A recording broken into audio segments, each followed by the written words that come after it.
Second time today on 1, 2, 3, 4 platforms. Okay, we should be back, and we should have. Man, that is so embarrassing. I went live. I just went live, and I didn't have audio. Thank you so much, Ian, for telling me that. That was, I don't know why I was so panicked because I didn't have audio, but I had to get off live, and now I'm back. So I'm gonna start this live by saying, if you're wondering why I'm wearing gloves, a hat, a jacket, is because I've been relegated to the garage, and the garage is freezing out here. But the goal of this stream is to grind as much as humanly possible on standard rank to see if I can make it to Mythic on my first ever full season of Magic the Gathering Arena. And you guys didn't see that last game, but my first game was actually a dub. I won my first game of the stream, and it was against a Kaito deck, which historically I do okay against. I don't do that. I don't know. I'm probably like 50-50 with that deck. So it was a good game. I wish I could have cut it on film for everyone, but it do be like that sometimes. But we're jumping back into our second game. I wonder if the Discord says anything about this. April is a long ways away. I don't know, man. Oh, Ian wants me to do a pre-release for TMNT, and that just seems so scary. But maybe, just maybe we could. What's cool is that my chat remained, even though I had to exit everything, my chat remained the same. Okay, I had to exit the game, and my first hand was pretty nice. It was pretty nice, but now this is pretty crap. So I'm at the mulligan. Don't like that. Only one creature. That's extremely scary. I think I'm going to keep it, though. I think I'm going to keep it just because the alternative could be another one land hander again. And now that I've been live for a minute or so, it's not really registering any concurrence, which doesn't make sense because I'm watching myself. I'm playing against a red-green deck, though, which is exciting. So I shall do a Wonder Weave, a little bit of protection. May not need it, though. I'm going to refresh the pages. How about that? Let's see if that changes anything. What is going on? Okay. It says connect. I should be connected.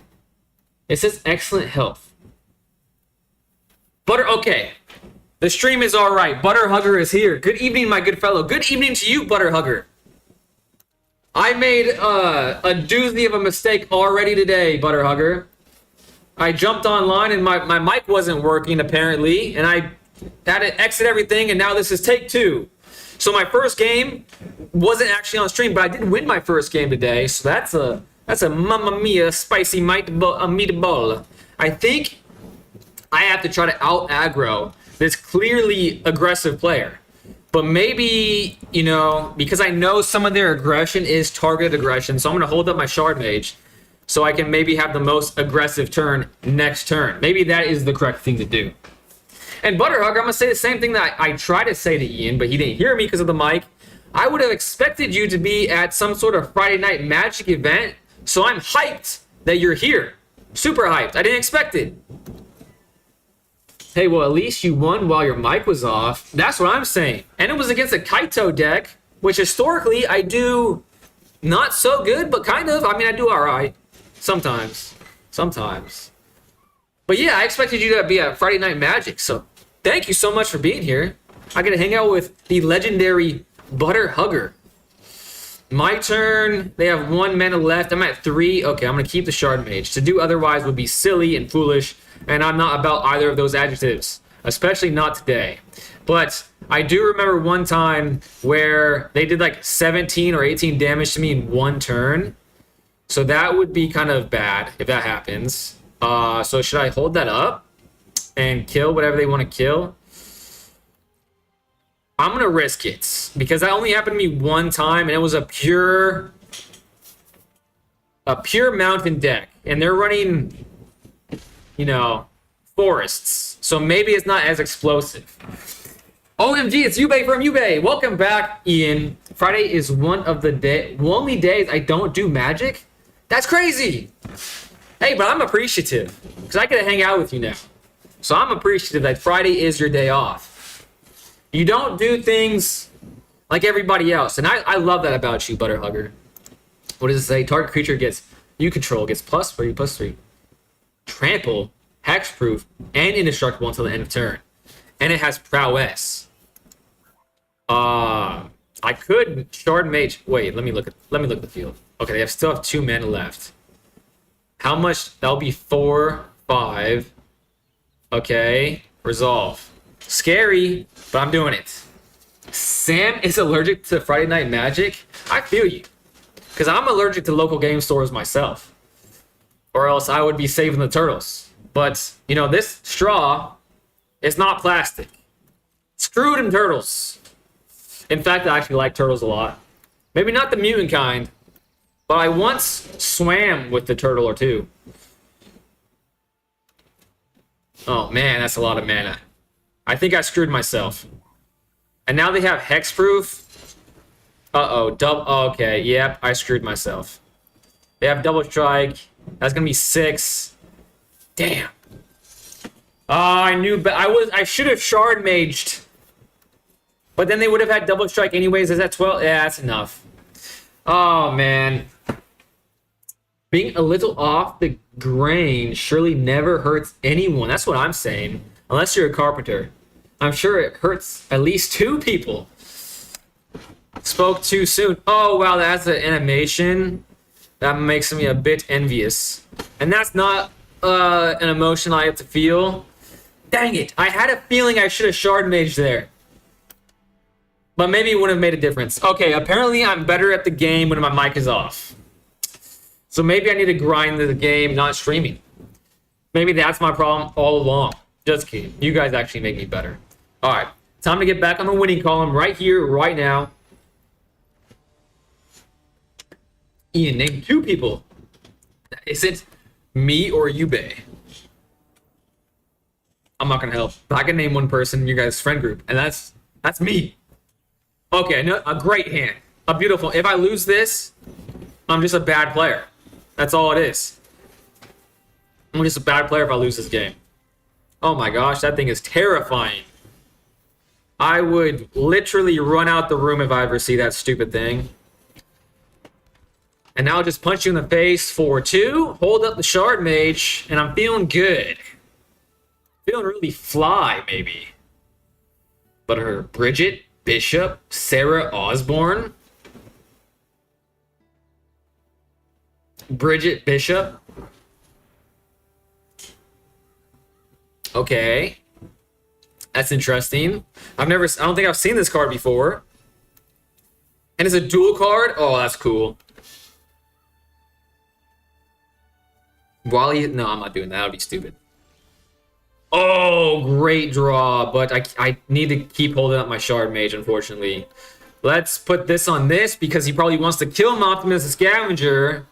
So let's make this like be more, you know, enticing to kill. 5 damage. Seems good, and I still have shard mage. So I'll probably protect my Dryad if it comes to that. If it comes to that. I don't know if it is. But speaking of such things, I know that Butterhugger's not a fan of Friday Night Magic, but what about Ian? I would have thought for certain Ian would be at Friday Night Magic. Okay, now I gotta play super fast. Now, especially if he taps out, I might play Shard Mage on his turn. I don't think it's worth it. I don't think it's worth it.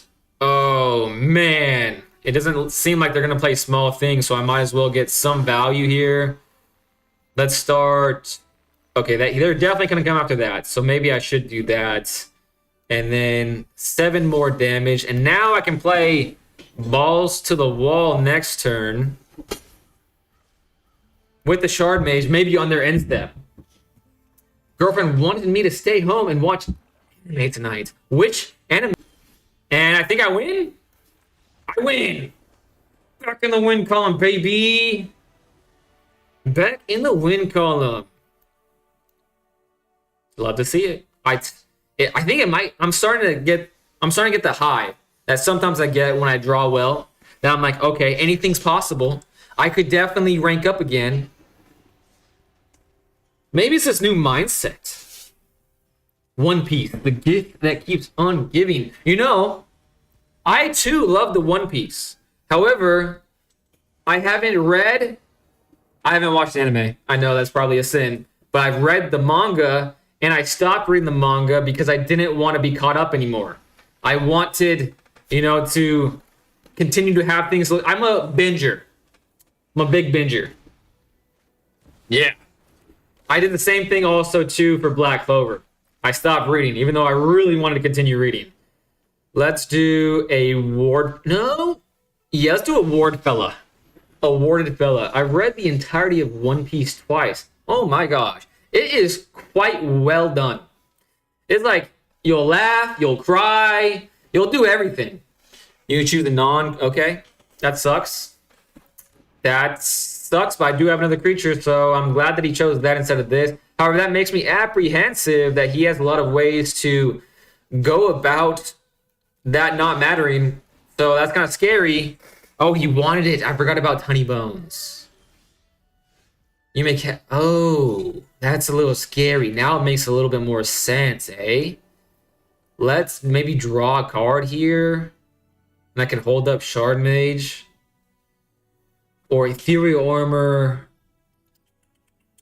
Let's do... Oh, man. Yeah, let's do this. No. Let's do this. And then I have 2 options of things I can play on his turn while also punching him in the mouth for 3. One Piece anime, pretty unbearable in base. We're watching one of the fan edit. What the heck?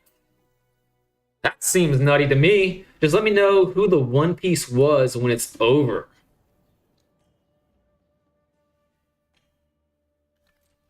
Aspect, you gotta watch it. It's terrific. It'll change your life. It'll change your life. Well, maybe not watch it, but read it at the very least. It's an easy read.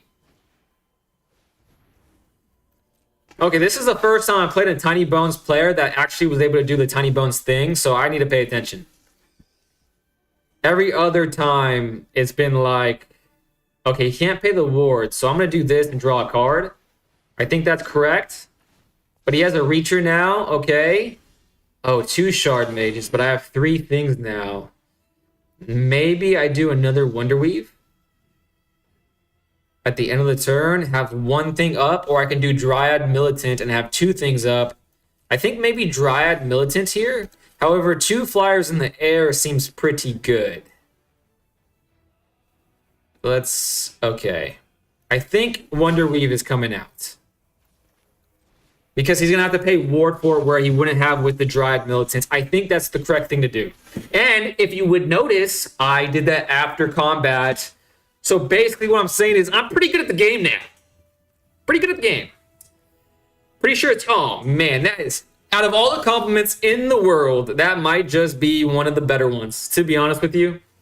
Sure, we found the One Piece, and it's in this... Oh, my gosh.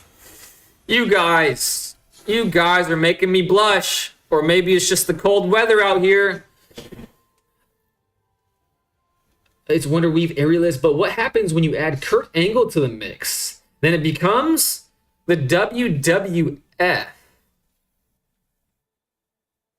I am not going to do either of those things. I have nothing in the grave. Wait, do I have anything in the graveyard? No, I don't have anything in the graveyard. I just, no blocks. And I'm going to do a whole heaping lot of damage to him next turn. I'm actually going to win next turn. Now I'm thinking about it. Oh, wait, he has mana. He has a flyer. Okay, I'm not going to win next turn.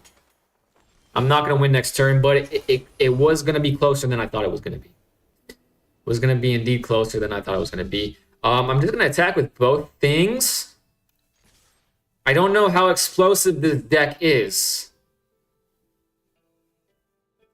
So I'm going to continue to hold up my Shard Mage because he does have like Boomerang basics to make me a sad, sad boy. Now he's going to go down to 8. Okay. If this thing survives next turn, I will win. I'm pretty sure. Pretty sure. Okay. Make a Lego video? Sherry, it's been a while since I've read your name. Welcome back, my friend. And I shouldn't I? Good enough to beat the pre-release. Have you not seen that video, Yubei? I guess I have not seen it. Unfortunately, it sounds whatever.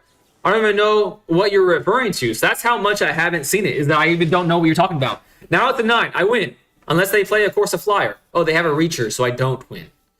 I don't win, they can play this again. So double strike, death touch, win. Tiny Bones deals combat damage to a player you may cast. Okay. Well, I'll just die before I do damage, so I might as well say no blocks. Okay, this Reacher is actually a problem, but I can get rid of it with many cards in my deck. But now I can't get rid of 2 things, so this is actually getting kind of hairy for me. And I wish this was a flyer. Okay, he's going to block this one, and then this one's going to... Okay. Okay. All attacks. I think I'm still going to be faster than him, even though it's getting closer and closer. Now he's down to 6, and I have 4 damage. And maybe he's out of Reachers.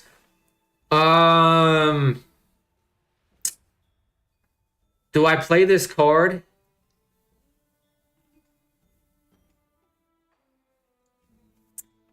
I'm going to say no. Do I play the card? Do I play the card? Okay. I could be scared of board wipes. Obviously, this would be nice to have 2 damage, so he's on a 3-turn clock. If indeed I get board wiped. Or, okay, I'm just going to hold up to it. I think the pros of holding on to it outweighs the cons of holding on to it. If he doesn't attack, I'm a flyer. So if he doesn't play a Reacher, I win. If he doesn't get rid of my Wonder Weave, I win. That's a tap lands. That's perfect. Maybe he just has lands in his hand. He's passing, he's attacking. Oh, shoot. I forgot about that. Oh, he can't pay it. Oh my gosh. I just win. Unless he has an instant. 2 attacks. Oh, man, he can pay it. And he can block. And I will die. He won't die. That was a terrible swing. However, he only has 1 card in his hand. And I can modify my Wonder Weave next turn if it stays alive. Which will be a 3/3 flyer. And he has 6 life. I'm at 10 though. And he's at double strike. Okay, I can't block that still. I could kill it. However, wait a second. He will, if I do 2 blocks to him, I'll be 3/3.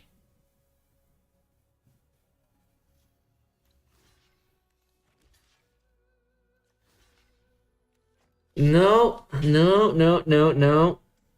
Yeah, I'm not going to block. Because next turn, that'll be a 3/3.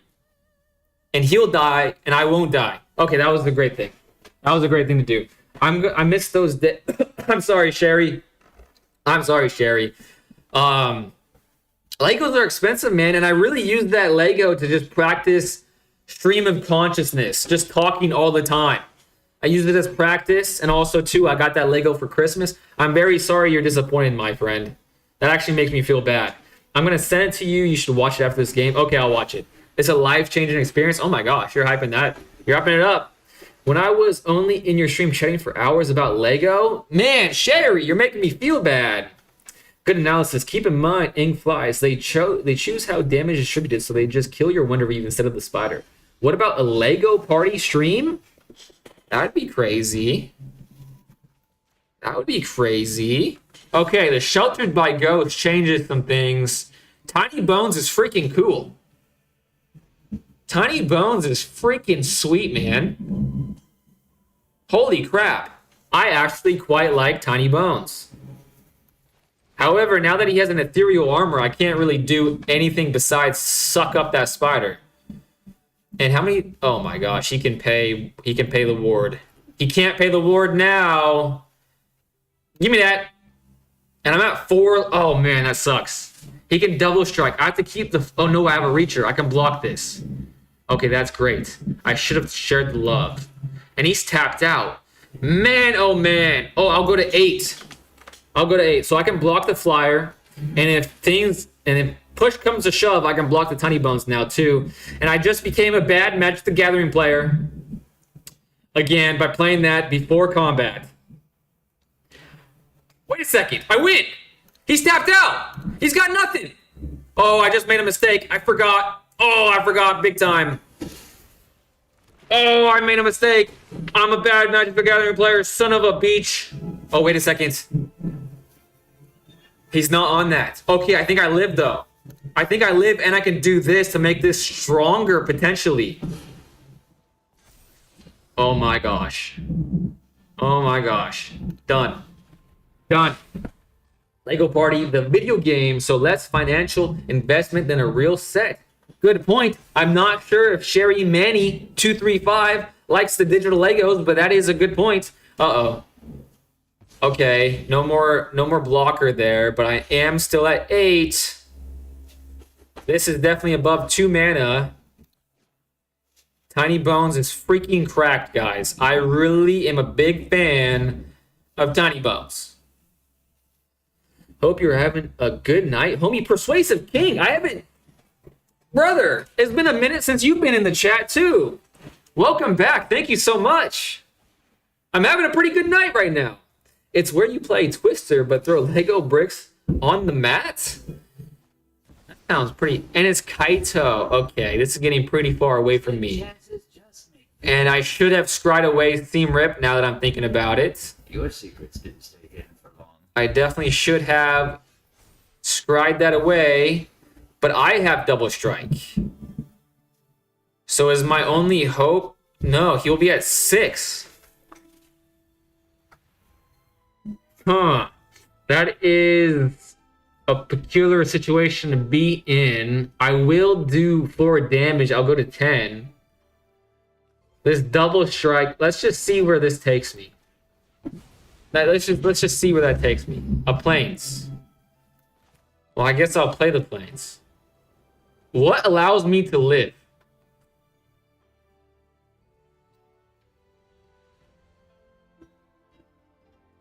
What allows me to win? I don't think anything allows me to live in this situation.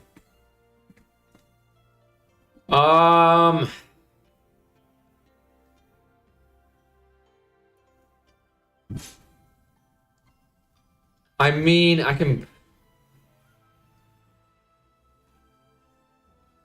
Wait a second. He's at 5-6 right now, but that will go down to 4-5. Still not enough to do the damage. Huh. Oh, wait a second. Oh my gosh. Ethereal Armor. I still will die, but I'm a double striker. I am a double striker. I could kill a Kaito. I'm at 6, but I'm getting life. Okay, wait a second. I think this is correct. Did I just think that my way through this? There's no freaking way I thought my way through this. I'm at 10 now. But he has double strike. Shite. If he buffs that up in any way, I don't know. That's 6-8. Oh my gosh, that's 8-10. No way, so close.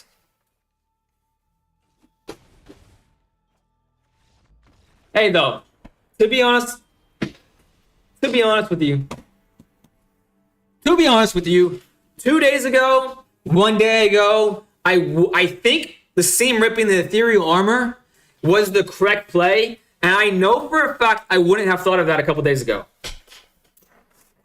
Seam ripping the ethereal armor is your only choice, really? Aspect saw it. Seam ripping armor lets you live. Fearless saw it. Fearless Khan, thank you for being here. Hopefully you're a patient fellow and like to watch people struggle to learn the game. I swear I didn't read the chat when I made that decision. I was focused. So I made the right call without reading the chat. That's huge. Cares about the card's mana cost. It drops to a 3/4. Oh shit, didn't realize you had double strike. Cool extra line though.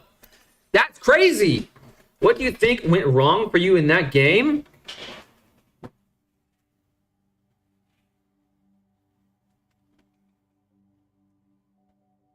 Not dealing with the tiny bones. I didn't know. Forgive me. I wasn't aware of Tiny Bones' game. I think that was the big one. I had opportunities to go wider, and I was scared of board wipes. So that could also be a thing I went wrong. I would love to get your guys' opinion of what I went wrong, but those are the two things that are coming to my mind fresh. Like I had, I think 3 turns that entire game where I could have played an extra creature. And being so close to winning there, I think that right there made the difference. But also Tiny Bones got a lot of value there.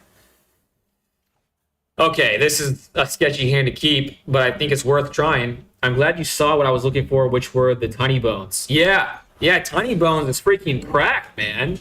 That honestly makes me a little bit more privy to try to build a black deck maybe eventually, because Tiny Bones is kind of cool. Tiny Bones is kind of cool, and I had opportunities to deal with Tiny Bones too. So that was obviously bonehead mistake number 1. Bonehead mistake number 2 is being scared of board wipes that may or may not have occurred. And I'm not familiar with Tiny Bones lists, so I don't even know if they normally run board wipes. They very may well could. Because that's my only creature, I'm going to hope that they don't hand rip me before I can play that with a little bit of protection. I'm going to wait 1 more turn and turn. In general, in low resource games like that, where they have 1 or 2 cards, you want to kill off any card advantages they can. That's a great point. That is a great point. To make it a more general principle. Yeah, that's a really good point. I wasn't thinking of Tiny Bones as a material engine, even though that obviously is what it does. So that was just bad gaming from me. So thank you for pointing that out and hammering it home. Decline. I want this to stay alive. Skeleton Aggro is a niche fun deck. He's also just a cool 1-drop. Dude, super cool 1-drop. If all black cards were like Tiny Bones, I would be a big fan of that color.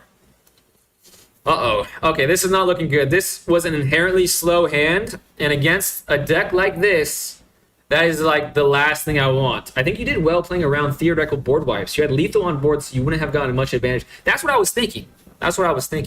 Now that he's tapped out, do I play aggressive now? Probably not, because it's still my only creature. Probably not. Yes, Dimir control combo for sure. He's tapped out, so you're safe to spend 3 mana. That's the way I'm feeling. That's the way I'm feeling. An ethereal armor would make me feel a little bit better about the situation. I still do want to hold up Shard Mage. Okay, that kind of changes things a bit. Still kind of changes things a bit. But I have... So 2, 3... Okay, let's just start with a little bit of my card. Of I drawing hella cards. Let me draw at least 1 of planes. That's the way you're gonna be. Okay, I'm gonna not play. Man, Scrying would be good here, but Wonder Weave would be pretty good here. I think. Now I think a lot of people are gonna disagree with this, but because of the way I already did this, I think I'm going to hold up the Shard Mage 1 more time and scry, and then next turn. Okay, another creature actually makes me feel a lot better about the situation. Done. The Seam Rip is pretty much useless against this deck, probably, but 4 damage gets the ball rolling in my favor, and I'm not as stressed about being killed. You can feather and give yourself a roll token. That's what I did. Then keep the 1 up. That's what I did. All right, I got chat agreement here, so maybe that shows me that I'm playing a little bit better than normal. Sagusio 91 is who I'm playing. Okay. I don't like that he's digging through his entire deck, obviously. However, so far it seems like he's not finding what he wants. He does have counters in this gosh darn deck. But he only has 1 mana. What are... Okay, this is negate a 2... I think Spell Snare is a 1-drop, isn't it? Not sure. My turn. I should memorize something like that. In fact, I think it's so worthwhile knowing that information. I'm going to look it up right now. Spell Snare. Not Spell Anna. Spell Snare. It is indeed a 1-drop. That is terrifying, but it's a blue drop and it's a swamp. So if I look closely, I didn't have to look up anything. But he's taking his sweet time. He really didn't want to get rid of that negate. He has a lot of negates. He's not going to play low stuff. So what if? Hear me out. What if I play Optimus Scavenger, Wonder Weave? That's 3. I have 5 mana. and then seam rip. What if I do that? I have to play aggressive. These are one of the situations where I think about doing stuff like this and then never do it because it feels suboptimal, to say the least. Oh, frick. I was too busy yapping that I freaking messed up. I wanted to put that on my Wonder Weave. Dang it. All right. Well, that just... Dang it. I had another opportunity to modify my Wonder Weave. Son of a biscuit.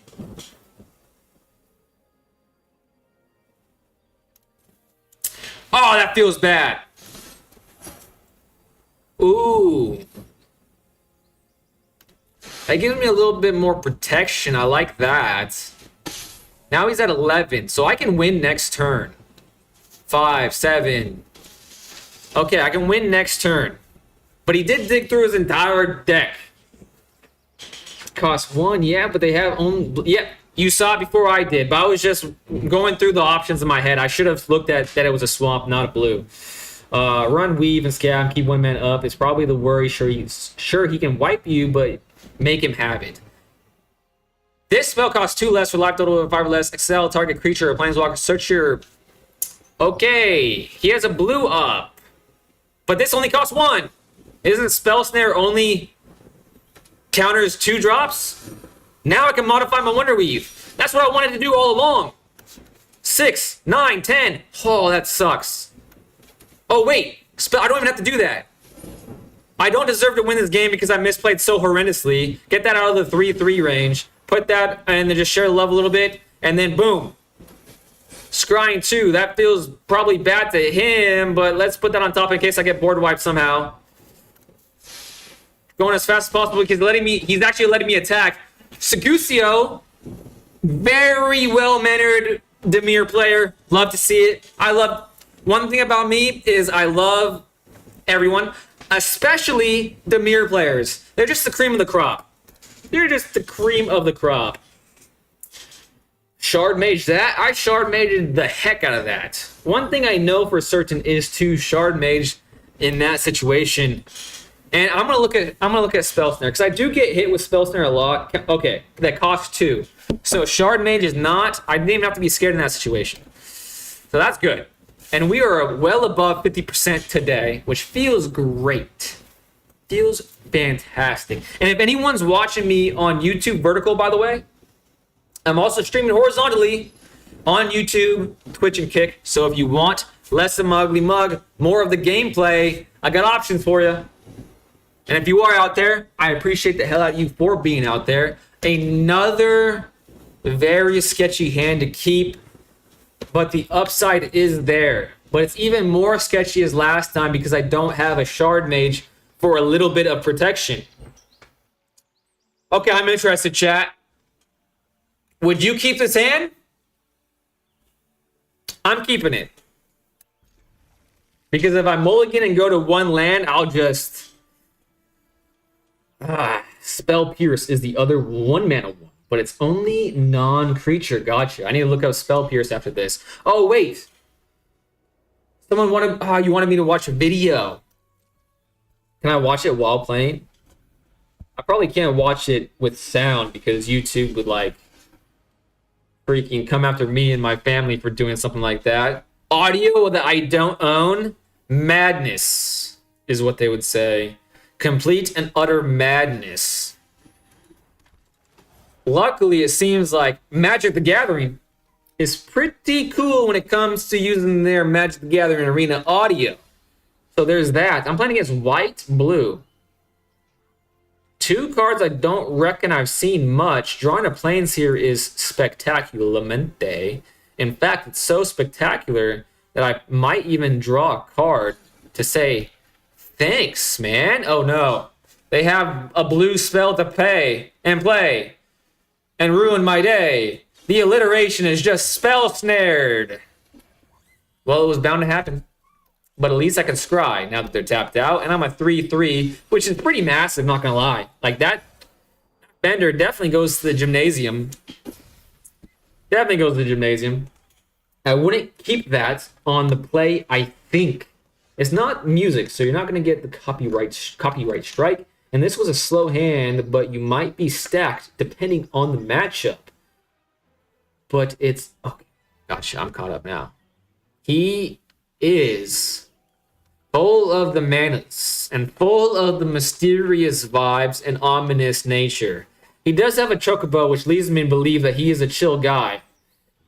Well, let's just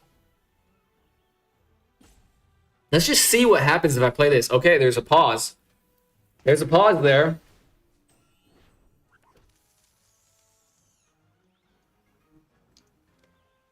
I did that before combat because I wanted to be greedy. But now I want to be less greedy.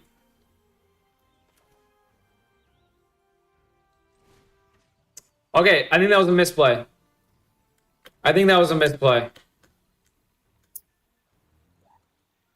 But we'll give it a go because we're in too deep, and I'm trying to think.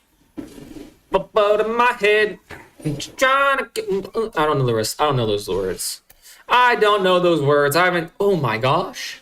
Okay, when the MTGA fairies smile upon you, that smile is bright and shiny, as if they got veneers of some sort. Let's spread the love to make his choices of hatred not so obvious.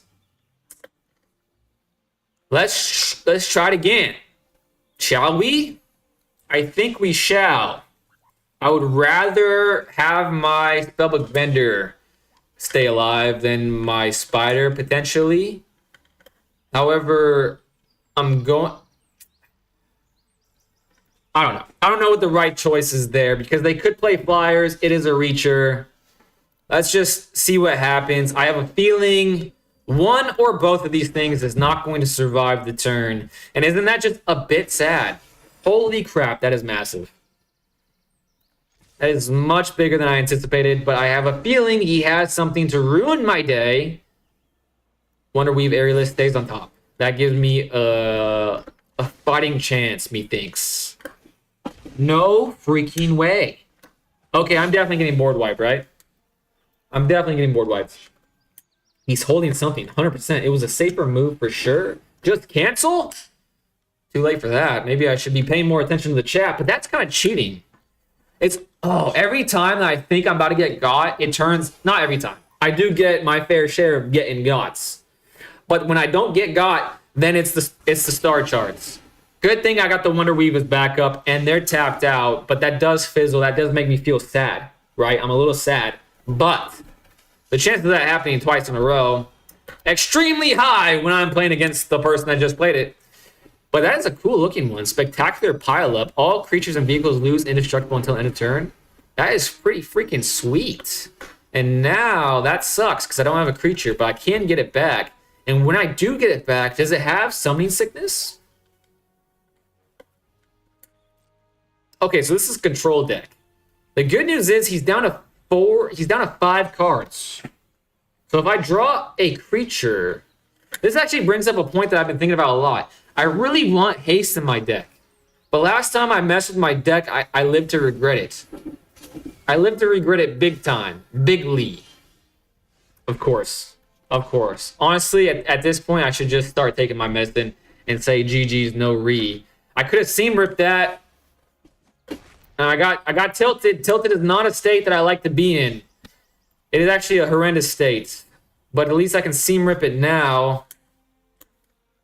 When I get tilted, I play horrendous Magic the Gathering. Oh, I can pay it. Yeah, let's try it. Why not? Then they're going to have to pay to do it again. But now, they use 2 cards. I use 2 cards. Give me that, you punk. Okay, I got 5 mana. I can draw an Optimistic Scavenger. I can draw many a thing. But he can create a 1/1 white. Okay, my. Chill. It would, yes. Okay. This is not good. This is not good at all. Calm down. I can live a couple more turns. That's all it is. Just a couple more turns. They have a bunch of things on the ground. Maybe they get greedy. They tap out. I draw a creature. What if I just need to draw a creature? That's all I need. A 1-drop, in fact. Okay, 1, 2. Yeah, they have 3. They can get greedy here. Oh, this is exciting. Okay, 4. More tokens. Cool. Good for you. You should feel really good about that. Pass. Okay, I'm at 10. Come on, creature. Creature. Creature. Creature. Creature. Creature.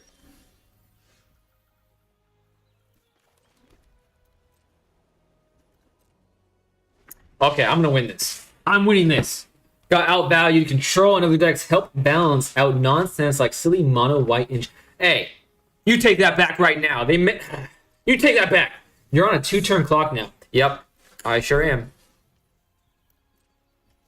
Pass, and they have a whole heap and a lot of mana, so now my chances of winning this are...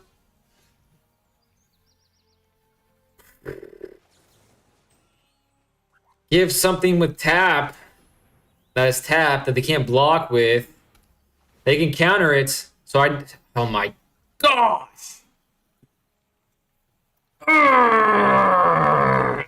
Shoot off into me! Couldn't save you from this board state anymore, so you're just saving the good draws for that. There you go, Ian. I am saving the good draws for next game or next day. You could have given them +1 and flying and ended it last turn. I see.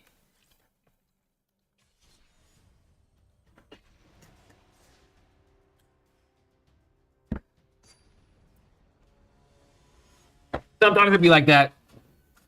I have level set. Not tilted in the slice. I forgot about that experience. In fact, I didn't forget about the experience. I had a good time drawing 5 lands when I needed anything besides land. Keep 7. Great hand. These are cool sleeves. Man, I miss so much cool things not being a Magic the Gathering player. It's actually ridiculous. Green, I can play my Optimistic Scavenger without any fear. Have no fear. Optimistic Scavenger is here. I like to see that. If they play... Ooh, it's blue. That just ruined my optimism. I didn't like that. I didn't like that at all. Oh, brother. On cue. But for their incredible selfishness, they get punched in the face for 1. It's good monocolored deck for you to help learn the game. Best one, so all love, by the way. Thank you so much, Persuasive King. You are indeed a king.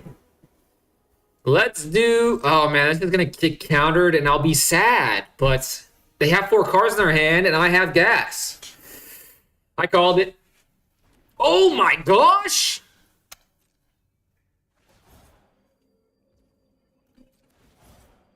I have a feeling because they didn't count...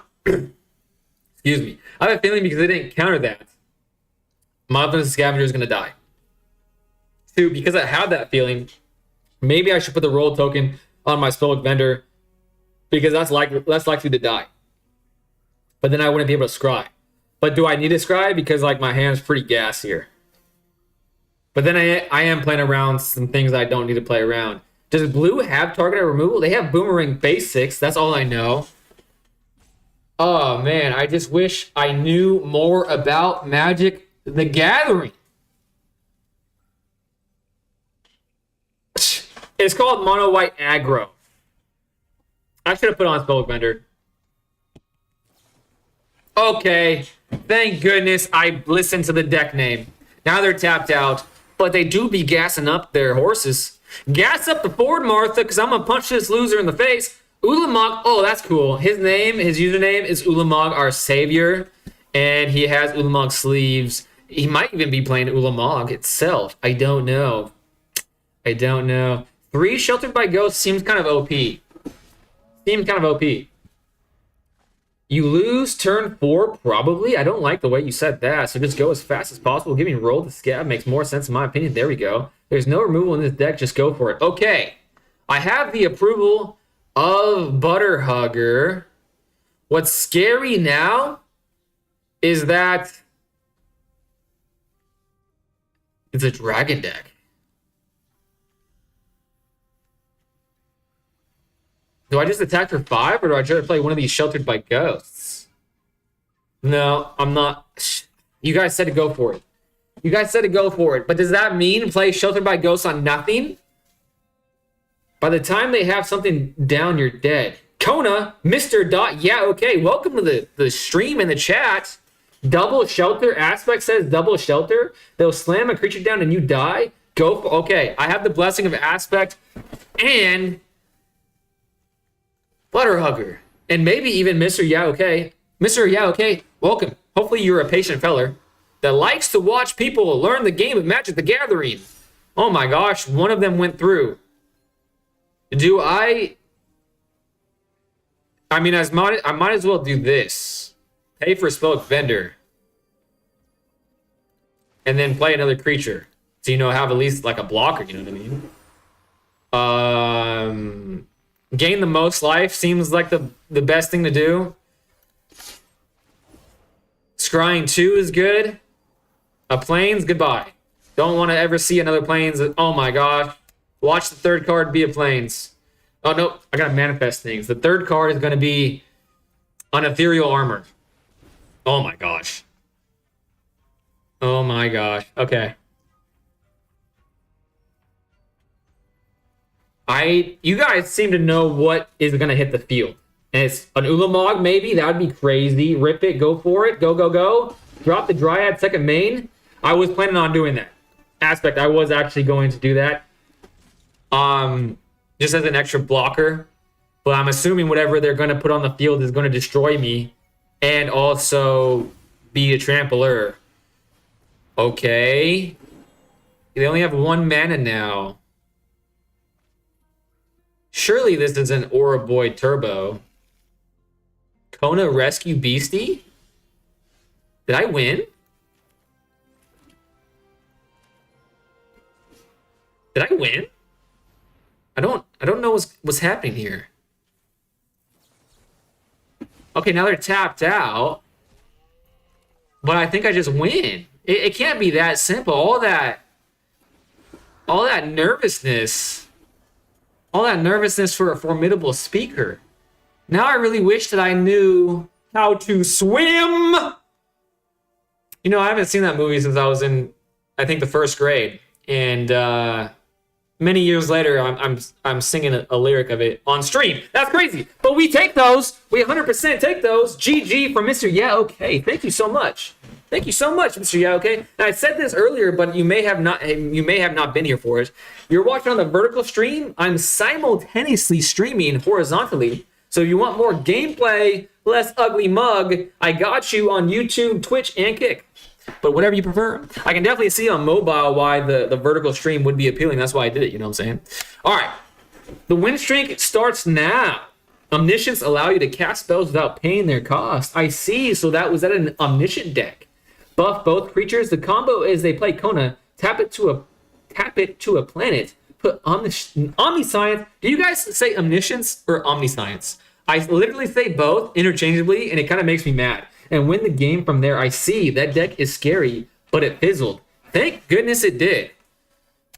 My mood definitely didn't fizzle because of it. I'm playing Konoko in Hiragana. And his tag is Standard Bearer. And I'm getting, it's one of these nice fellers. I'm not a fan of nice fellers that do that to me. But he did get rid of a card, and I drew the card. Didn't he get rid of that card? Okay, I drew it. You know what I'm saying? Whatever. And he doesn't know I have it now, so he can't prepare for it. But watch me get back-to-back, hand-ripped. Forsaken Miner, love to see it. That card is kind of buns, in my opinion, but maybe I'm just bad at the game. Let's play this. And that's it. Then next turn, we can kind of pop off. You know what I'm saying? The first one, Omniscience. I'm pretty sure Omniscience is what I said. God, this guy is such a wonderful gentleman.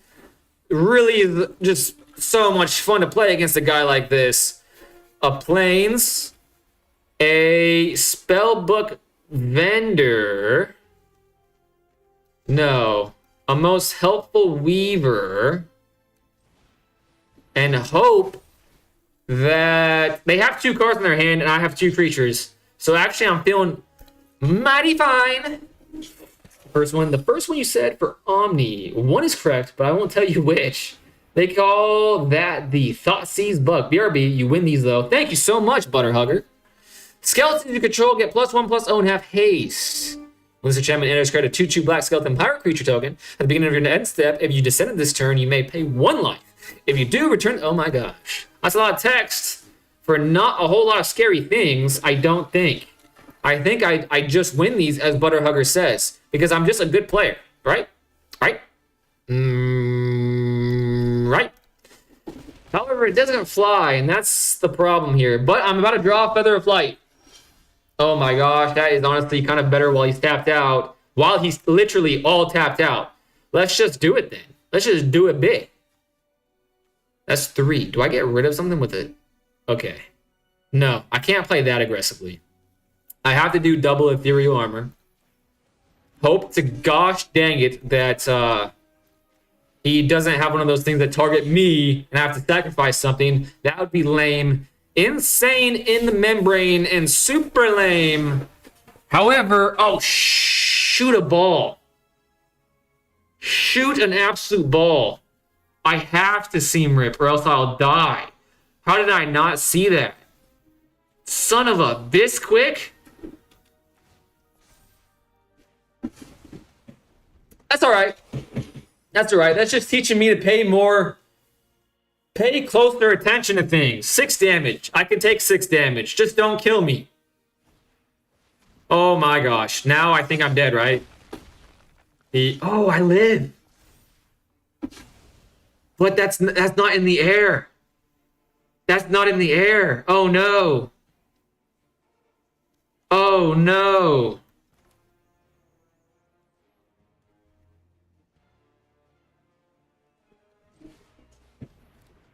Oh no. Decline. Maybe he messes up.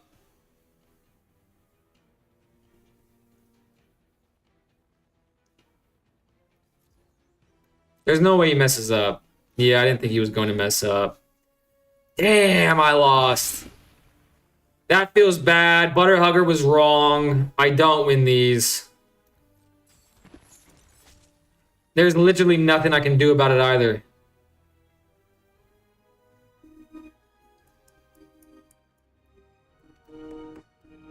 Yeah, there's nothing I can do about it. Man, that sucks. Agreed with how you say it. Moon Shadow Skelly. That card is very scary. Yeah, I lost that card, my friend. But I lost in such a way that makes me feel so bad. Makes me feel so bad. Man. I'm just doing this for... Ah, man. I threw so bad. You should have hit the enchantment so he couldn't get it back. He could have another one, but you never know. Pretty sure it's a 2-drop. It's a 3. It's a 3-drop, unfortunately. If you had attack, you might have been fine. Yeah. Yep. Throw artist. All right. That's fine. I didn't want to win. I'm really happy with 2 shiny rectangles under my diamond symbol. Having 3 just feels like I'm showing off. Of course, that is a lie. I wish I won. But, Mr. Yeah, okay. That's what you get when you watch me as a stream this game. I suck. They call that the thoughts. Oh, Bruni Man's back. Sorry, I missed Bruni Man. Bruni Man, I feel bad. I missed your. I didn't miss. I read it, but I didn't read the name next to it. Bruni Man's. The gang's all here. I thought everyone was going to be at Friday Night Magic. I literally thought I was going to be by my lonesome. So I'm having a wonderful time. A wonderful time. And you wouldn't know that by my win-loss record. Actually, my win-loss record today is pretty decent. Another swamp, though. But a little known fact about me is I love that. Absolutely love to play against little swamps. Why wouldn't you? Swamps don't smell bad at all. You might have been fine. Throw artist. The black deck is fun to pilot. Caring about rank is a slippery slope, my friend. Yeah. You're right. You're right. Why is this so freaking massive? Can't block. Decayed. Rock. What does that mean? A creature with decay can't block when it attacks. Okay. So I'm only taking 5 damage from it. So how bad is that really? I can give myself Ward 2/2 though. Should I do that? Oh, I can Seam Rip. Huh. I can Seam Rip, or I can Sheltered by Ghost.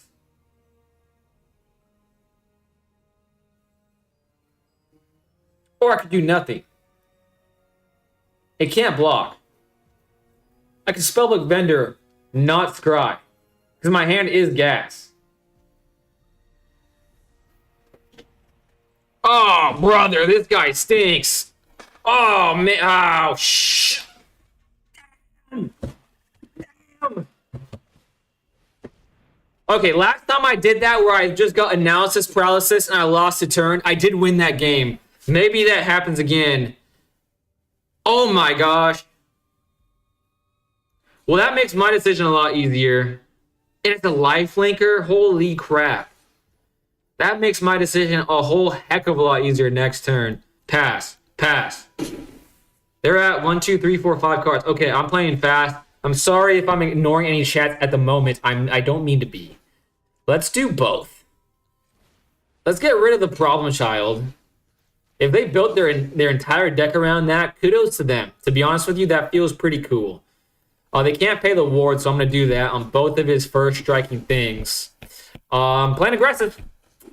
I'd rather play aggressive and not lose the whole turn than do otherwise and think, okay, he has another one, but that's not as big of a deal now. I hate this card. He gets his Abigail back and it triggers again. That was the worst thing that could have happened to me. Literally the worst swing there. I'm literally throwing again just because of my own stupidity. Well, I guess I'll scry. Wait, I'm not even going to attack, am I? That'll be a 3-2, 4. Oh my gosh.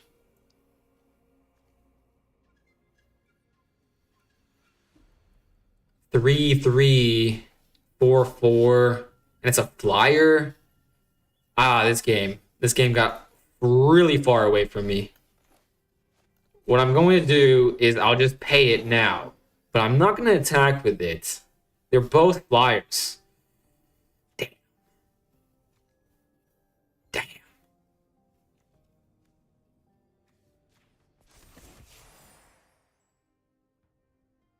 No attacks, obviously. That would be silly. And hold up the Shard Mage unless in case he targets me again. Full top 5 basics, 100%. Caring about rank, I read that one. Oh, and it's this stupid card. The Abbey Demons is a fun package. There's a lot of flexibility. This is the first time I ran into this. So it's very interesting. And I'm about to lose a lot of life. Which sucks. But there's literally nothing I can do about it. But I don't think that's enough to keep the game. So at least I have one more turn. A Plains. Should have expected it. Okay. I could have potentially won that game if I wasn't such an idiot. So that feels good. It does feel good that I could have won that game.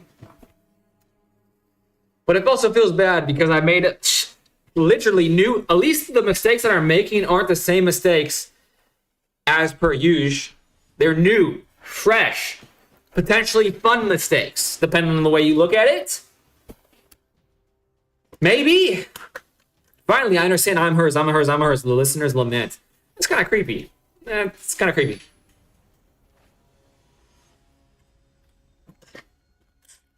It must be heating up because I've already drinking a whole water bottle.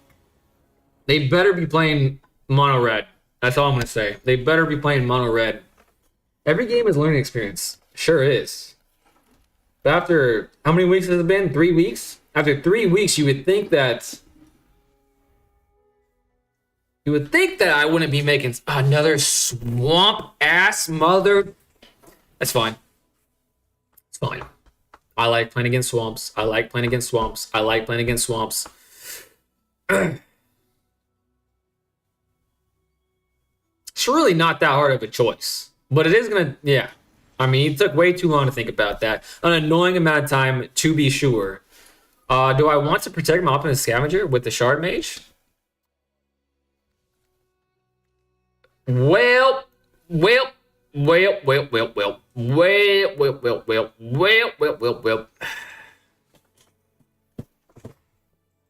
just plays so much removal that Shard Mage doesn't deal with it, so it feels like it's an okay thing to play my Spellbook Vendor. But if I play my Spellbook Vendor and I could have saved my Optimus Scavenger, then I would feel extremely bad. These kind of 50-50 balls are just the worst. Oh, man.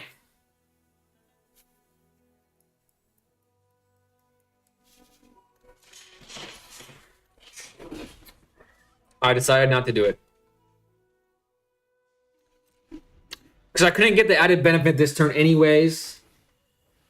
Going pains against new decks are usual. To be fair, thank you for being more than fair. You guys are always more than patient with me, and I super appreciate it. Other colors will be even cooler. It's fine. I've been playing Magic for a while, and I still do dumb shite on a regular basis. Play Vendor, in my opinion. Damn it. Damn it.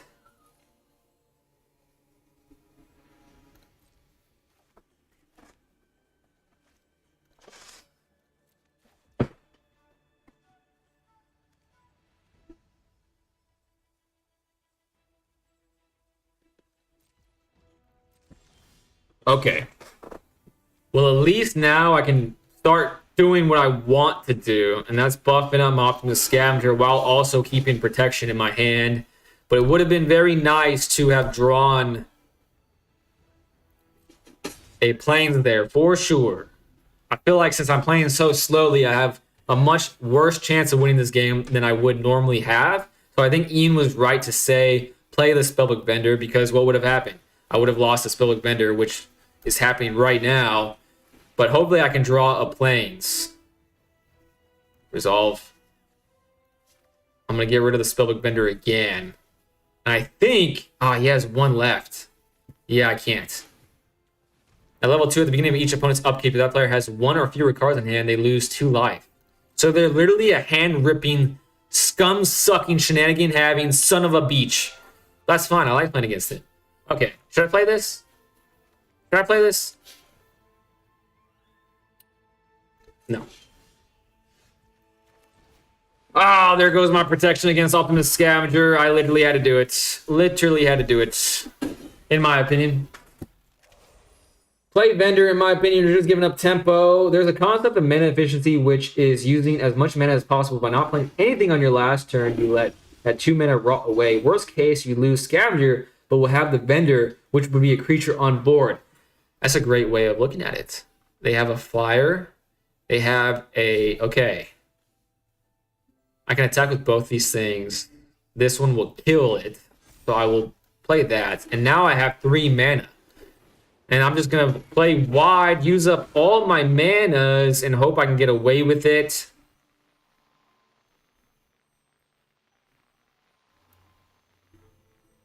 I will put that on the spider, and then I'll attack for 2. With 2, and maybe if he blocks the spider, I will use my Shard Mage. I'm happy he didn't, though. I'm very happy he didn't. Now I have Shard Mage to potentially keep these 3 on the board. And I might squeak this one out, even though I played poor tempo. Because I 100% agree with Ian's logic. That is 100% solid logic, and I should have played the Optimus, not the Optimus Scavenger, the Spellbook Vendor. Hindsight being 2020. He has 2 mana left. Okay? 2 mana left. He can't pay the 3rd level of that. He has 2 cards in hand. Pass. My turn. I'm going to do at least 5 damage. Oh, he almost attacked. That would have been fun. Fresh. Exciting, even. All I have to do is... Oh, he's at 9. But I have double strike. Okay.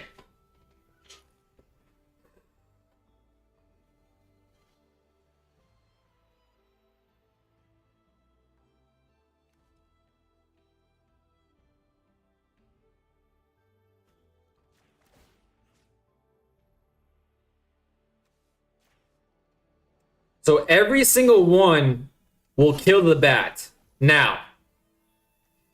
And they're at 9. Okay, I win. I think I win, unless they do something crazy that I can't even wrap my head around at the moment. Ooh. Okay, what I'll say about that game is that what's exciting about that game is I think I put the counters of the most helpful Weaver on my cards optimally there, which I don't have to tell you has historically not really happened very often. Not really happened very often.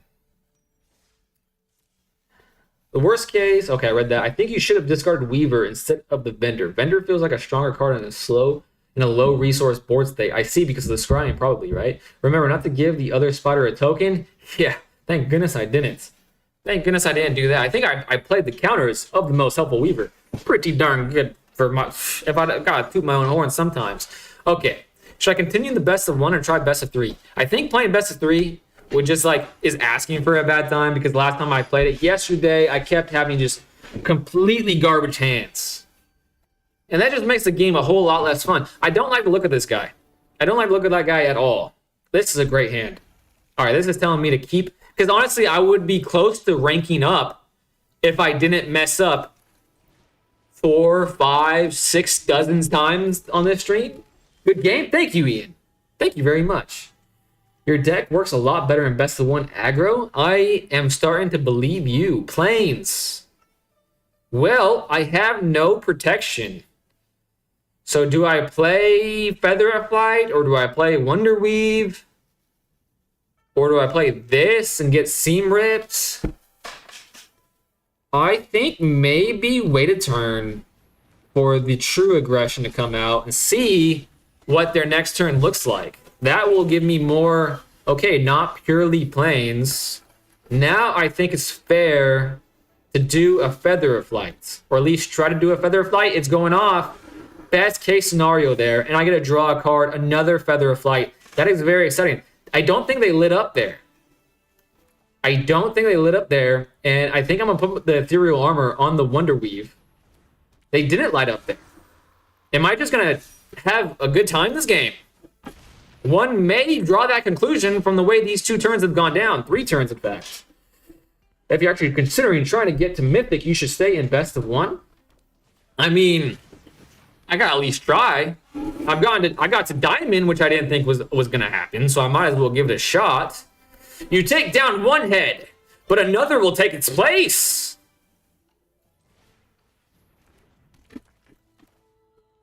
I think I want to just 6, 7. Should I put this on the Wonder Weave? It does have Ward. But maybe I should have Love in case it gets my goat again. Yeah, let's share Love. Just a bit. Just a bit there. A most helpful Weaver is nice for next turn. If they somehow kill both of my creatures, but I think it's unlikely. But this makes it so I have potential to game both ways. There we go. I think I played solidly there. I think my decision of playing the Wonder Weave on turn 2 instead of the more aggressive line was better. However, I did think I was playing a mirror match, and that's why I made that decision. So maybe that was just a lucky occurrence. Their removal problem was too small to hit Weaver. Besides, a sheltered on Ethereal. Their removal probs too small to hit Weaver. Besides, a sheltered on removal. I see. Took me a while to understand. Apparently, my brain is working a little bit slower than normal. But, what do you guys got going on tonight, by the way? I forgot to ask you that. How are you guys doing? I kind of jumped in the stream and kind of just forgot all the niceties. I did welcome everybody, so, there's that. But, did you guys have a good day? Ian, I didn't see you yesterday. Did you have a good day yesterday? All right, this is another great hand, though. This profile picture is scary, but that's a lot less scary. I'm feeling good about this. Let's play a Wonder Weave now. They have something to play. They can't kill it because it has Ward. So it's not a counter. It's a targeter. So this must be Is It Lessons. And I love playing against Is It Lessons. It's a very beautiful mountain. I don't really know what's going on there, but it's provocative, and don't we love that? All right, they can start paying the ward, but their stuff does 2 damage. Most of their stuff deals 2 damage. So I think I might want to...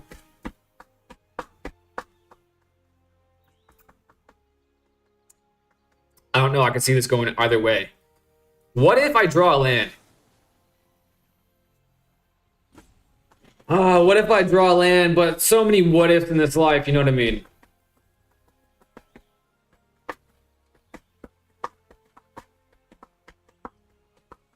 But they would have to pay the ward, right? I think drawing here is slightly better than a most helpful weaver, but I almost did a most helpful weaver. I almost did an ethereal armor too. I don't know what the best thing there was. Working on an art craft. Sick. I had work earlier, but besides that, it was nice and relaxing day. How about your day? My day was all right. A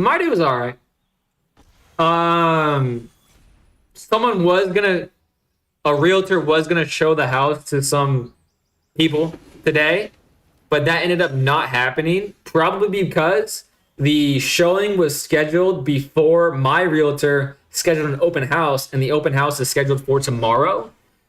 So it was kind of a weird day. So I was like, I had to be out of the house, and then I found out about I didn't have to be out of the house after I had left the house. However, it didn't rain today, so I did play tennis, and my tennis serve has not degraded very much in the last week and a half, 2 weeks of steady rain, which is beautiful. And I played some wall ball, and I was letting it rip, my guys. I was freaking letting it absolutely fly. And this new racket I got, because I had to change rackets because my racket broke, because Technofiber is a trash company. The new racket I got, made by Head, great company, Austrian made. The racket's like an extension of my arm, and the ball goes exactly where I want to go every time. Okay, getting mana screwed here kind of sucks. It's making me lose tempo. But if they continue to just go 1 for 1 every single time, this stays on the board, so at least I'll get some advantage every single turn. Okay, I think things are going to go my way here. Artcraft sounds sick. I'm glad, stranger, that your workday was relaxing. Having a work day be like that, that's crazy. Ian, I want to know what the Artcraft is. I'm also tweaking my Vivid deck too. Oof, that sounds like I love deck building. So it seems like, stranger, you're having a great time. I had to play Riftbound yesterday. I want to learn Riftbound one day. You had to play it.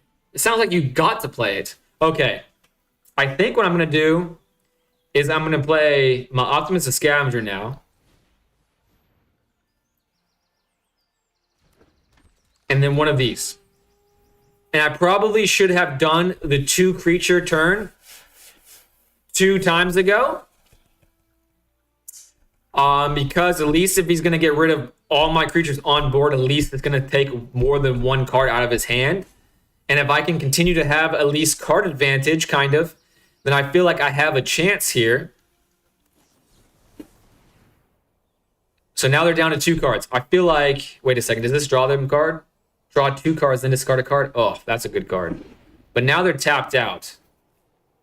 Now they're at 4 cards. Okay, this is not looking good. I think I got outpaced here. 4 cards again. Cycling cards is always not a bad play. He could potentially blow out your board with an Iroh's demonstration. It's relatively easy if you know Magic. That's good to know. It seems a lot more technical, but probably because I don't know it. Yubei, the pickleball champion. Not pickleball. I hate pickleball. I literally hate pickleball. The average age of a pickleballer is literally in the 70s, and they designed the game to be the least athletic possible. It's just so frustrating. The rules are designed so you can't be athletic. It's crazy. Okay, now I have a chance. 1, 2, 3, 4. Okay.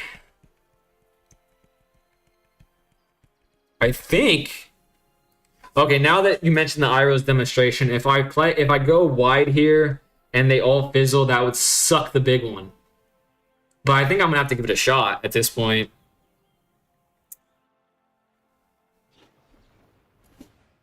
Okay, now one card in hand. Perfect. I cannot believe I think I have a chance to weather this storm. I think I have a shot to weather the storm. It's crazy. 9 out of 10 times I'm losing this. Honestly, maybe even 9.9 times out of 10 I'm losing this. It's mostly just the combat is sort of weird and unintuitive, but you get it with time. I was playing because I needed to remember how to play. I'm judging. No, wait a second. Ian, are you a Rift-bound judge as well? Is judging just in your DNA? They have 3 cards now. Well, let's try this first. Maybe they think this is my last creature and they get rid of it because I'd rather have a Most Helpful Weaver. Okay, they didn't. They're probably going to counter this. How did they get these cards? Oh, they got it because of a cumulative wisdom. There's no way I'm getting the spider on the board. There's no way. Okay, next. End turn. I need more than one turn with the creature on board, but that'll be a start. It will be a start. And there it is.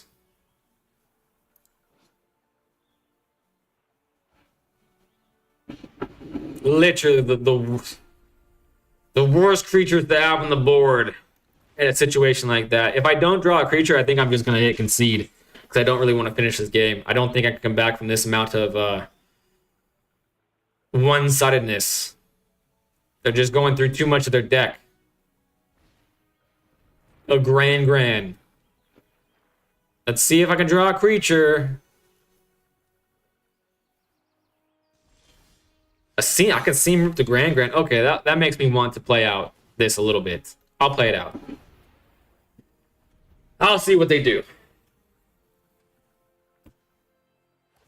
Yeah, creature decks struggle against lessons most of the time. You a pickleball professional. That's your legendary card. He might not have it. Iroh's demonstration isn't a must include in these lists, and when it is it's usually only 1 or 2 copies I see he's holding priority. So I'd hold the ETH.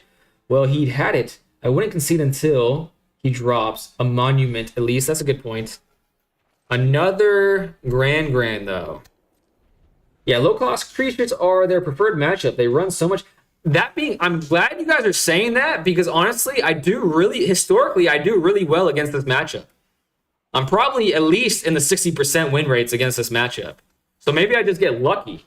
I played against this deck with my life game mill and ended up milling him along with his help. Ooh, that must feel great. That must feel great. Don't get me wrong. I do think it's a very good deck. I just haven't struggled with it historically. Now he has a monument. So if I don't draw a creature... Yeah. I don't really want to go through it. Old me would never concede. New me just kind of wants to go next. Because I just don't... I mean, okay, we'll see. Need to restart my computer, BRB. All right, sounds good. I'll be here.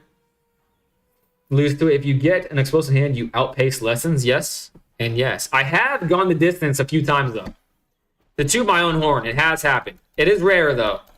Okay, I'll say this. When Monument to Endurance hits the field, my win rate drops completely. When 2 it's probably in the 0% marks that I win.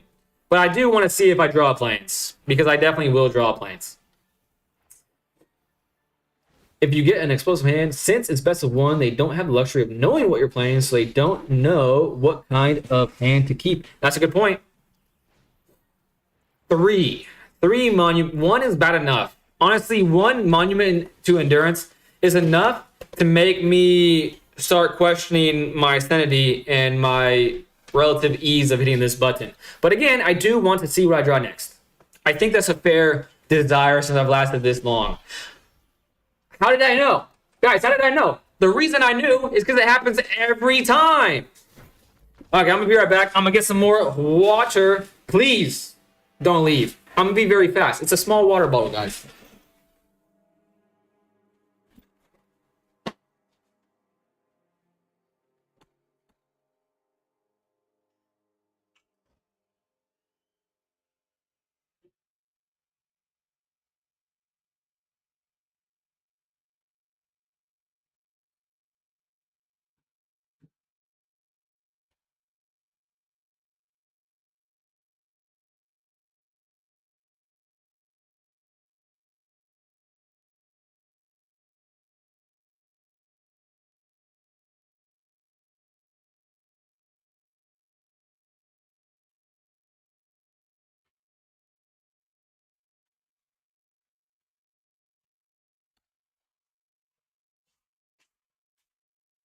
Ah, that sucks. My pitcher was empty-ish. Only got half a water bottle.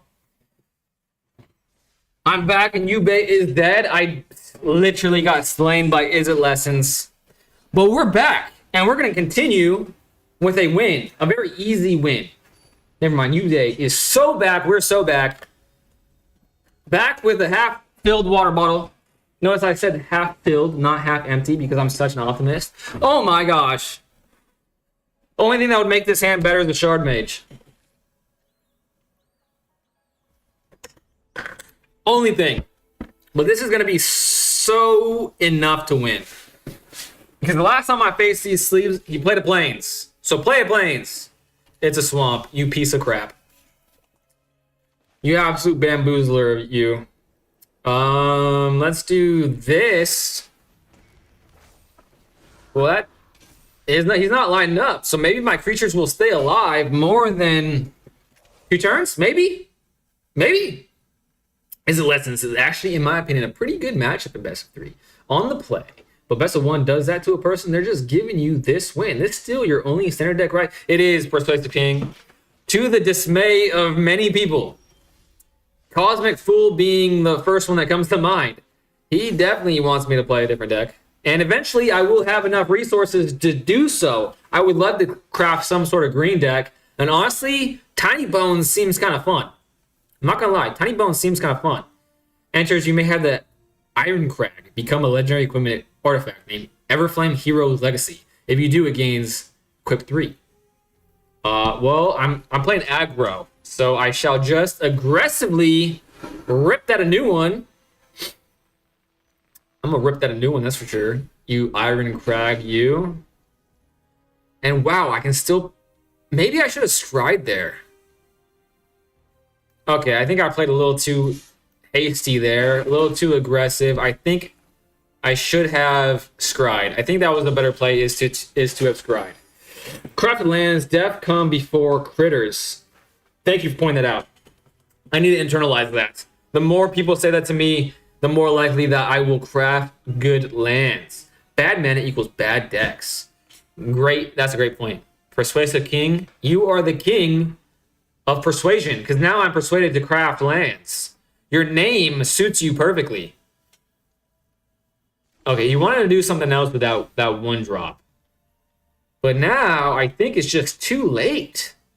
It would have been really too late if I had... Oh no, he can get rid of it, can't he? What is happening? Okay. Because I saw what I just saw... Okay, let's see what he's going to do. Let's just see what he's going to do in response to the Seam Rip. Let's see if I can make him do what he wants to do. Okay, he's doing it. He's going to get rid of the Optimist Scavenger. Okay. Iron Crag is mine. Now I think I want to do this still. Yeah, I mean, that's so much damage, you know what I'm saying? Let's put on the Vigilant Person. 7, 10? Man, if I lose another game, well, I've gotten them down to 2 mana. I mean, not 2 mana, 2 life. That's going to feel horrendous. However, this kills it with pay 3 life, destroy. Oh, man. So this could die. But he's at 2. So this could kill him on the crackback. I'm not out of here. This is a creature. Ooh. I literally just cannot take it easy against black. They're just so freaking utilitarian. ETH and Seam Rip him no mercy. Are we 5-0? We are as far away from 5-0 as you could potentially be, because 5-5 I think is farther away than 0-5, because 0-5 has an O in it, and if you were on the other side of the world, you might say 5-0 was 0-5. He wasn't ready for your cooking. That's true. I put way too much cayenne in that pepper. Wait a second. Why would you put cayenne in pepper? It already is a pepper. I am talking to Bullocks. Who is this guy? I've never seen this guy before. So this guy must be some sort of an OG. And now this hand is the knees of the freaking bees, guys. If I lose this game, I have no business even trying to learn this game. However, If there was a person to lose a game against, it would be against this deck, because this deck just freaking pops off. Oh, well. Well, now I don't even know what to do. Honestly, I don't even know what to do. I think I just need to... They're not going to kill my things. The likelihood of that happening is very low. So I do feel good about playing Optimus Scavenger, playing the Shard Mage on my Optimus Scavenger. But at that point, why would I do that? Why wouldn't I just not... I'm just going to do this. I need to get Optimus Scavenger on the board as soon as possible. And maybe I just attack and then just for the peace of mind, be okay with one less damage this turn and holding up the Shard Mage. And then I'll play the Shard Mage no matter what on the end of his turn. And then next turn, I can play Feather of Flight, hopefully draw into an Ethereal Armor or a Seam Rip to get rid of this Badgermole Cub. It's not a Badgermole Cub, but it is another dork. A dorky mana guy. Black is great at hand disrupt and killing, bad at hurting enchantments and artifacts. They're from Edge of Eternities. Oh, I see. Green-white has some really good counters, though. I see. Darth Gorecorn, welcome back, my friend. The gang's all here. Man, I really thought that it would be just no one. It'd be a ghost town. You guys are all at local game stores being just cool guys with cool friends. But my night is going sweet. Caroline. Okay, I kind of regret doing this already, but every single day I play this game, I tell myself, man, I wish I had played Shard Mage earlier. You know what I'm saying? And now I really don't mind what I just did, because this is already freaking huge. 2 Ethereal Armors is ridiculous. And if this lives, then your boy just got it, you know what I'm saying? Your boy has just freaking got it. I'll let that... Okay. That tells me that they have a way to get rid of this, and they just want me to have no creatures on the board. Never mind. Never mind, we just win these. Green-white has some really good counters. I prefer a good blue-red deck, though. I do like the blue-red combination. The blue-red combination, is it? I'm knowing things, is great. A cat named Darth Loving Grixis is prime? Prime? Surely it is. Well, surely you can show up to the Bay Area someday and play Pauper with us. I would love that. That would be amazing. Pauper with a bay in the background. You Bay playing with a bay in the background. Unbelievable. Surely you're moving to Berkeley right now? My deck works unless my mana denies me early game. Sorry, I auto-included the black. Most green lists don't play with fight effects. I see. Landfall decks do sometimes. I have gotten hit with it from a green landfaller, which just seemed unnecessary. It just seemed unnecessary is all I'm going to say. Okay, do I want to get rid of this? Whenever a creature you control does combat damage to a player, draw a card. They can't play that yet. Let's get a creature on the board. I think that might be the better thing to do besides the Seam Rip. Maybe? Potentially.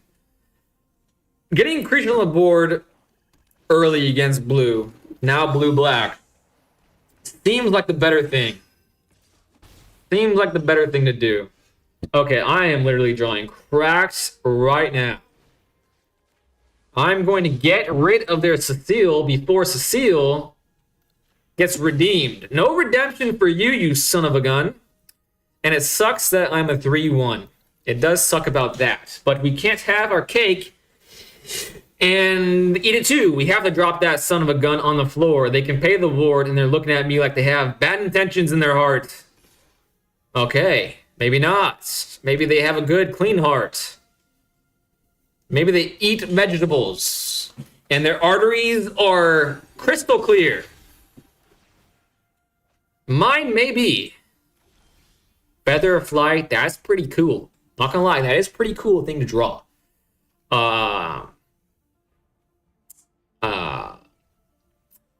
Seam Rip. Oh man, what's better here? Low-key think this is better here. and then attacking and holding up the Shard Mage. I think that's better. Don't quote me on it, but that's what I went with. It is very tempting to seam rip those little buggers. This is a 1-drop, so I can seam rip the Cecile as well. I thought it, for some reason, I thought it was a 3-drop, but they didn't even have 3 mana to play the Cecile, I don't think. Maybe they did. That was a stupid misplay of sorts. All right, I gotta focus. Focusing. Draw. That sucks.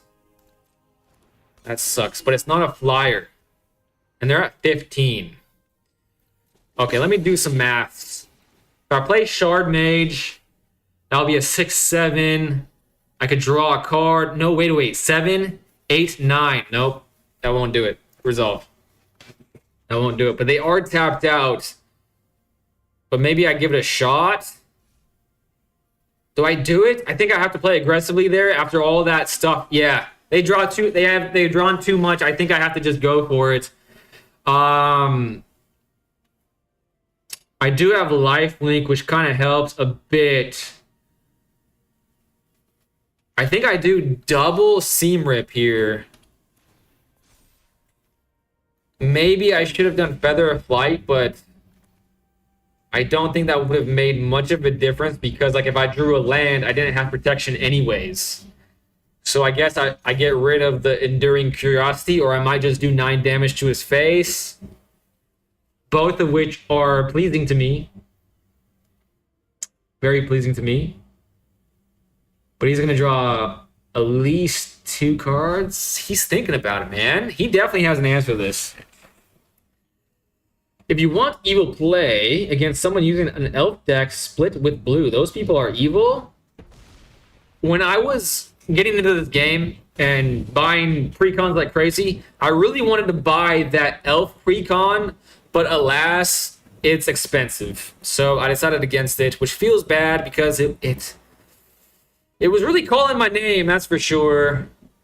Okay, that sucks. That's a lot of value that I am missing out on. I haven't even damaged them. They get their Cecile back. But I have a seam rip because I'm just that freaking good at the game. But I can't do it this turn. Deals damage, you lose then if your life. Okay, that's not going to happen for a little while. So I think I just have to... I think I want to play Spellbook Vendor. Hope to draw a land, Feather of Flight, and Scry next turn. Because they have flyers, so Wonder Weave is less good, but they might...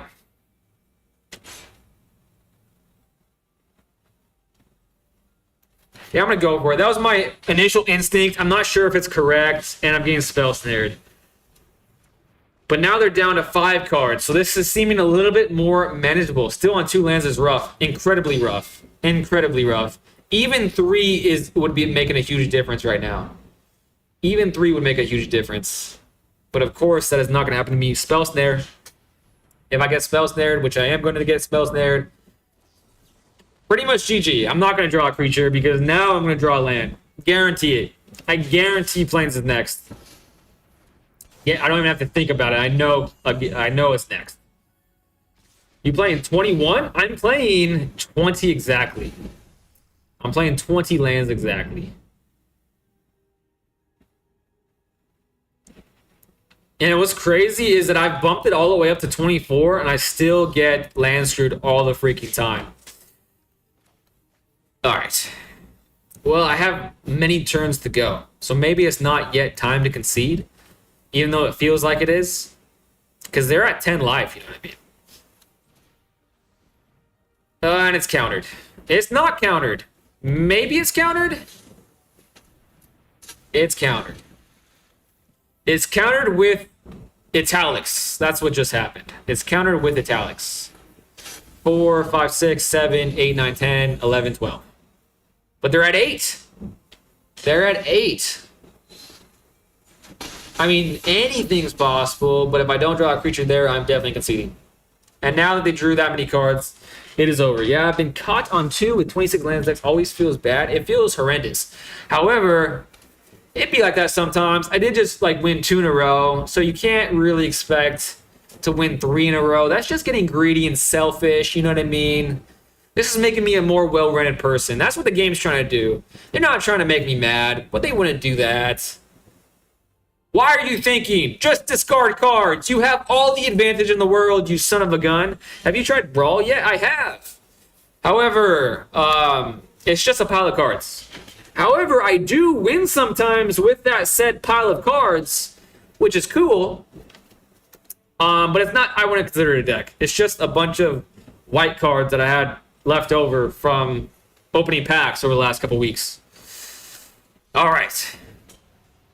That was rough, but we're gonna get on the clap back. Oh hey, try out replacing one of the militants with Slumbering Keep Guard. Super fun card I use in paper that often ends up being the game winner. Okay, I will after this game. Hopefully I remember. This hand's pretty good actually. It just got better if I am playing the mirror match. It got actually a lot better. Especially if this lives past one more turn. And it is unbelievable. Sometimes you just got it like that, you know what I'm saying? Sometimes you just got it like that. Let's play faster. I think faster is better here. Actually, no. Let's do ward because I only have 1 mana left to keep up. Oh, I should have played that after combat. I'm making old me mistakes, and that feels bad. Create 2/2 White Knight. A Knight deck? That's cool. It may not mean nothing to y'all, but understand, I really want that spotter to live.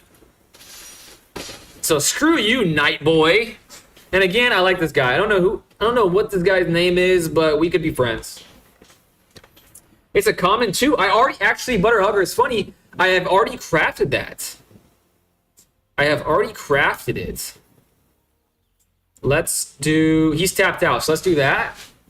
And because he has double strike, let's Sheltered by Ghost now to protect both of my things. And then allow that to not give him value. That's 10 damage, 12 damage. Hold up the Shard Mage. On the removal spell that is going to definitely hit my face. And then end turn. Alright, I'm feeling good here. Commons. Keep Guard can be good when you run out of gas in your hand. I'm much too rich to play lowly commons. Exactly, Aspect. Carrot Cake. Oh my god, this guy is just a cool guy. I'd be friends with this guy. When this artifact enters and when you sacrifice it, create a rabbit resolve. Sacrifice artifact, you gain 3 life. Resolve. They get a bunny. They do get a bunny. But I'm about to draw Cracked. And I did not draw as correct as I wanted to.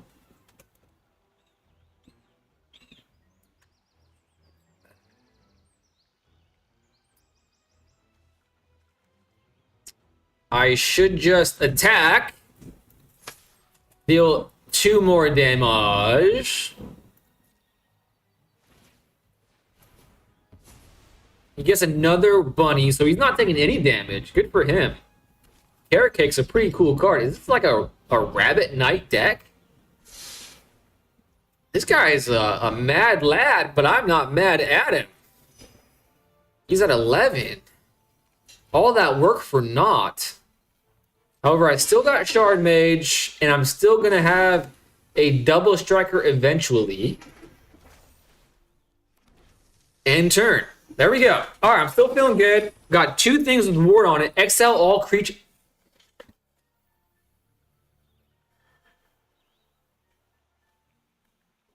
They have 3 creatures, and they have this thing. All right. Anybody's getting this back, huh? Oh, I hate how that works. He's getting the Enduring Innocence back.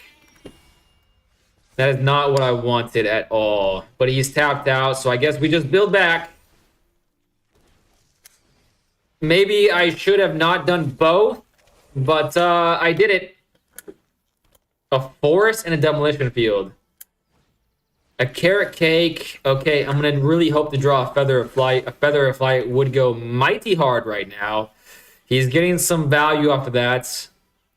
A Seam Rip. No, Seam Rip's not nice. A Sharp. Sometimes it just be like that. Oh my gosh.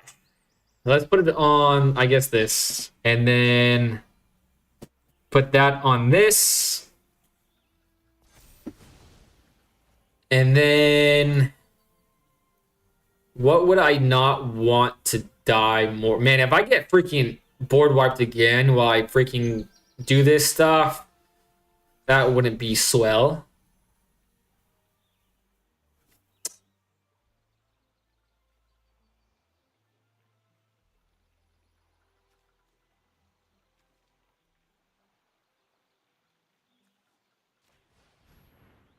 Oh, brother, this guy stinks, and this guy is me. I'm referring to me when I say this guy. At least he's not getting further value from it. Unless, you know, I die, of course. Like, I could get board wiped again, and he will. But at least this gives me a chance. He does get a value from it there.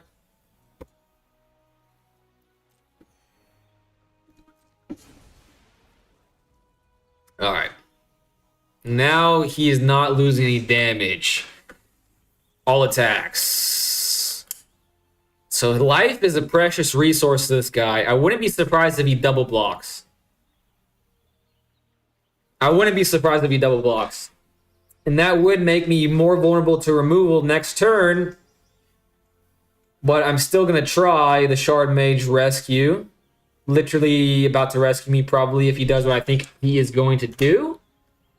Honestly, I would run a few Enduring Instants main board, even if it's a slower card. Draw, go is usually what kills you. Disagree, not gonna lie. You are invested in white, so getting the duels, good lands that are also play, your favorite color will be so rewarded. I agree. I should at least do the duels. Okay, he did what I thought, which means I'm starting to think like a Magic player, or at least this Magic player. However, if he has a counter to this, then it's just, okay, he doesn't. What I'm living does not matter. I'm living, that's the main thing. He's down to 10. And he's at 5 cards.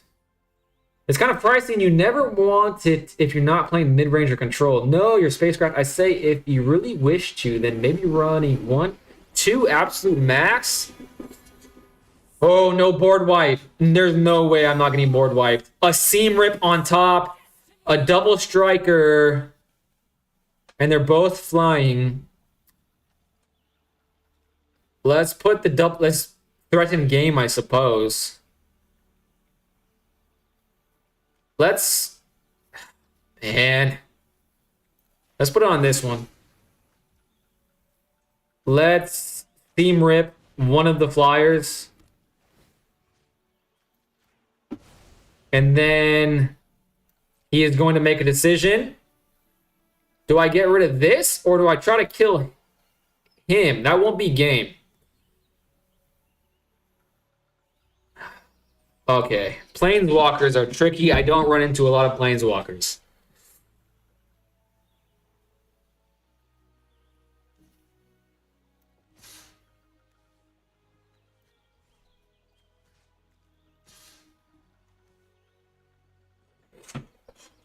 Oh, I gotta think about this. Sorry for ignoring the chats. I'll read them and respond in just a second, but I have to focus. Okay, let me read this card again. -3, destroy target creature an opponent controls mana value 3 or greater. Well, that's not me, my guys. The recursion there is strong. Let's just do this and see what happens. 2 attacks. Next. If he blocks this, or if he blocks this, I have to use my Shard Mage once again, which sucks. But that is getting beefy, and they're gonna do that again. They're down to 6 though. I'm at 46. So like if they make some knights, it's only 1 knight. But they can play this card. They have so much mana. They're gonna get 3 knights. So a Feather of Flight would go pretty hard right now. Now they have 3 creatures. Feather of Flight is going to win me the game. That's my only hope. Let's start scrying, I suppose. Autopay. This will be a 7/5. That means that they will lose all of their creatures. I don't have a single creature of theirs on this. So they will have to... sack all their creatures. But they're going to get their creatures back, it seems like. But I will scry. I don't know if this is the correct thing to do. But I'm going to try it. I'm glad I got rid of the planes. They also could not kill everything. Okay, that's not what I expected them to do. For some reason, I thought mine was a 7/6.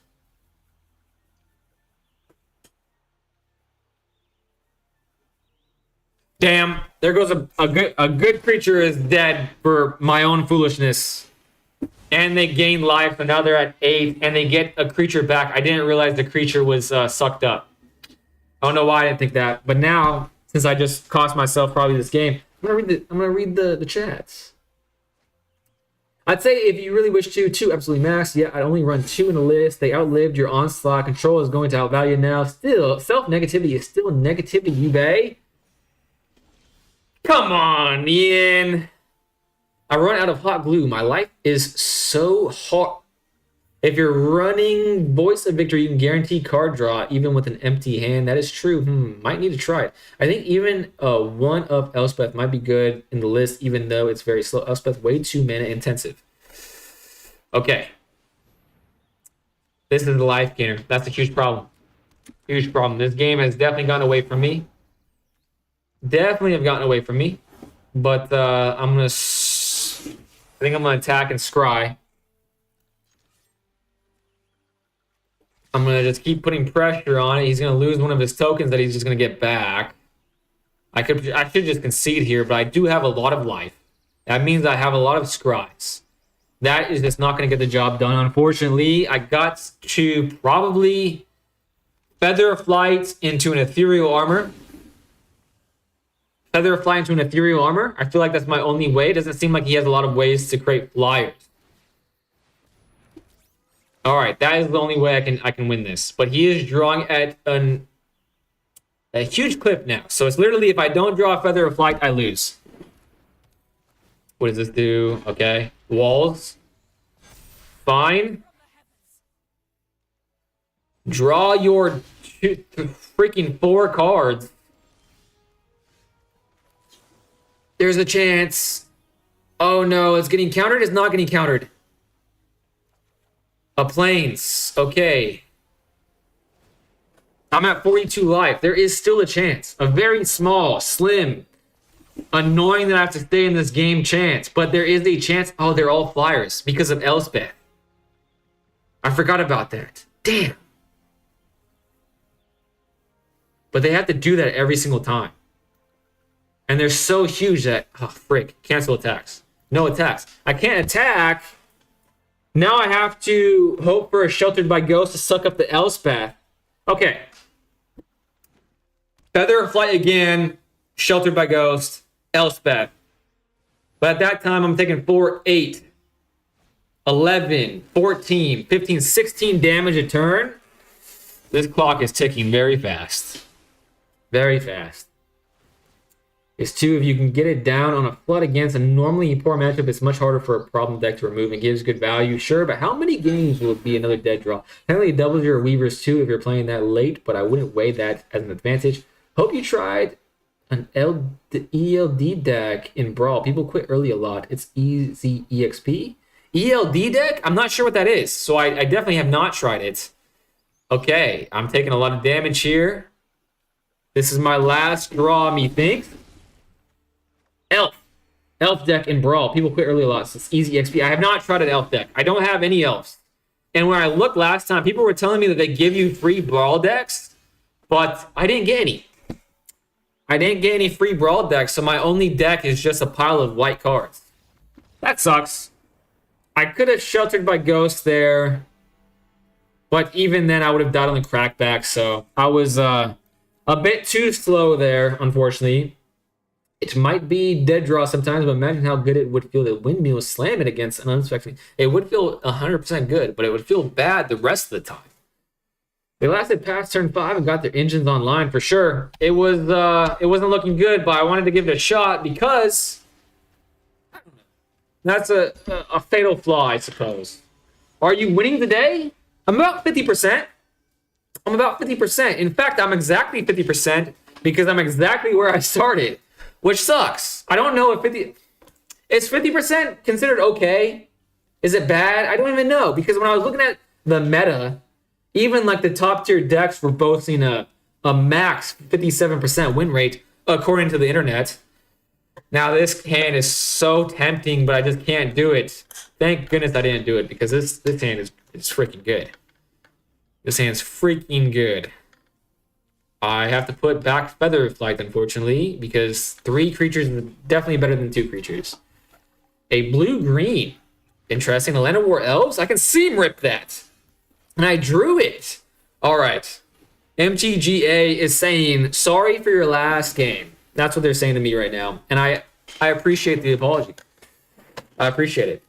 At this rank, this is fairly centered, to be honest. I got you. It's a grind from this point out. Yeah, freaking Mythic is looking like a hollow dream at the moment. You're playing your first deck ever. You should not be worrying about top meta, homie. I don't know. It's just how my brain works. Just how my brain works. Let's do Optimus Scavenger, Ethereal Armor, and then next turn, if I don't draw planes, I will Feather Flight. Even if I draw a planes, I will Feather Flight and try to get this big enough to not lose to a turn 3 Oroboid, which is inevitable, but a Seam Rip would make me feel much more comfortable. Oh my freaking goodness. I kind of want to get rid of the Leyline Weaver.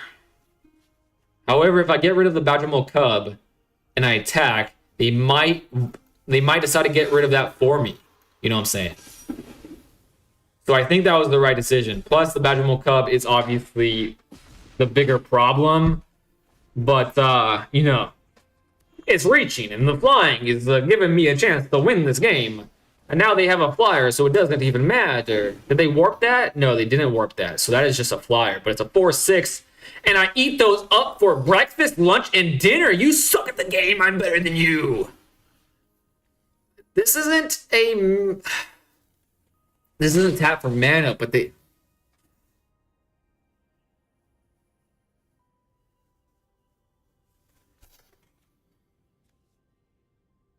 Well, they're gonna... Actually, no, that was the right thing to do. Because they have to block this. So I'm getting rid of 2 problems.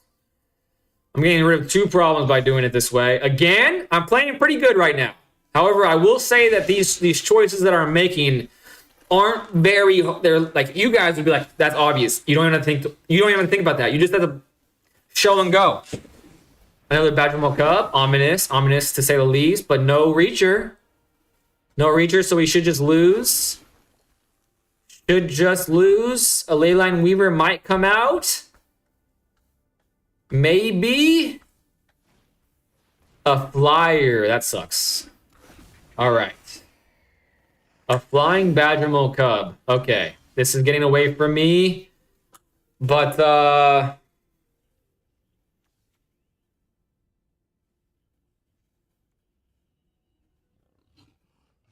do I play a Most Helpful Weaver to make this a 14? Game 14 live gives me more turns to get rid of their flyers. I think I'm going to do that. Actually, I think I'm going to do that. And just keep buffing this up. Game is much live because, like, if he keeps playing the flyers, then this is, like, my only chance. And let's see, he's definitely not going to block the 2/1. So 2 extra damage. That makes the window much bigger. A much more fragile window too. It was originally a double paned window, but now it's like single pane. It has a chip on it. Needs to be replaced. Another flyer. Man, some people, and they're drawing 3 cards. They have 4 mana to spend. Oh, they have 2 Badgermole Cubs, so they have what? Is that 8 mana to spend? But maybe they're running out. And I have a Wonder Weave here. I suppose at this point, I just got to give myself the most opportunities to get things done. Let's do the Wonder Weave here. And I would love to have 2 flyers. Gain 14 life. Get rid of another flyer, doing 5 damage. Man, that window of his is hanging on by a thread. If you go over a bump, that thing's coming off. And a Reacher, you've got to be shiting me right now. Okay, 2 flyers. Double strike on the Wonder Weave. I win. I win against Ouroboid Scum. I can hear Ian's words echo in my head. Hey, scum, that's a negative word. Don't, you know, Ian, I gotta tell you something. Let me respond to that in just 1 second, in a little jiffy. I like that he's playing this out. Very respectable. Very respectable. But maybe he just didn't realize I have a double striker. Boom. Arguably the best deck in standard. I don't think it's the best deck in standard, but it's freaking good. All right, let me catch up on chat. Let me catch up on the chat. You're playing your first deck ever. I read that. You are learning and having fun. Thank you, Steve. Persuasive. You guys are so patient and kind. I just love you guys. You haven't even tasted the Rainbow of Magic. This deck is not the one to rule them all. Taste the rainbow. Taste the rainbow. Skittles. That sounds pretty good. I was wondering where I heard Taste the Rainbow from before, and I think it's Skittles. I was thinking of cereal, but then I said against they have to block. He's buying a turn at best to pop off. This card or his top deck has to be like 2 specific cards to save him. It's fine to call Cub players scum. All right, get this. Ian. This is specifically directed to Ian. Because he's called me out on the whole negativity, positivity thing. The whole thing started with my girlfriend saying she's giving up Dutch, sugary drinks, and TikTok. Her 3 vices. The very first day of Lent, she comes home with a large-sized Dutch Brother cup. I'm like, WTF? Why the face? And she's like, what? I'm like, the Dutch Brothers cup. And she's like, what about it? I'm like, you said you were giving up Dutch. And she's like, no, I didn't. I said I was giving up sugary drinks and that's it. And this is sugar-free. I'm like, bruh, no, you didn't. 2 Cavernous Souls, okay. Kind of like that, actually. That kind of rustles my jimmies in a nice way. I'll suppose I'll just hit you in the face for 3. Hold up one of my Shard Mages. Play Dryad on the post-combat phase. And I think that was a pretty decent turn. Next turn is going to be a double striker, so that's going to be 6 to the face. Oh, I'm playing allies. This is the second time ever I'm playing against allies. Create a 1/1. Okay, very cool, very cool. All right, I got to lock in for this. I want to beat allies. Allies beat me last time, but I really didn't play well. And I didn't draw well. And I didn't do anything well. All right, so I really want to win this game. Great Divide Guide. This, if money was no aspect, I would make the heck out of this deck.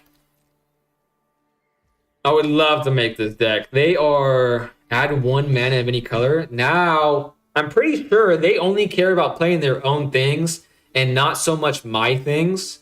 However, just to be safe, I'm going to wait to Sheltered by Ghost, the Great Divide Guide. Because they clearly have something to play. But I still think it's worth it to try this. Oh, it's going off. Unbelievable. They must have a flashing creature of some sort. Yeah, it looked like a flashing creature probably. I have double striking, but they could block the Dryad Militant, but I think I'm okay with them blocking the Dryad Militant. I think I'm okay with that. I'm not quite sure if I'm okay with that, but they're letting both go through. Okay, perfect. Perfect. Now they're down to 7. I have ways to go in the air. I have ways to get in the air, so I'm not 100% supremely confident because this is only my 2nd game against allies. But they might have gotten mana screwed, but I am not. I am not mana screwed any longer. Let's try this. If they block with 4, I can make my thing go to 6/4. But they would get their Great Divide Guide back. And is that worth it?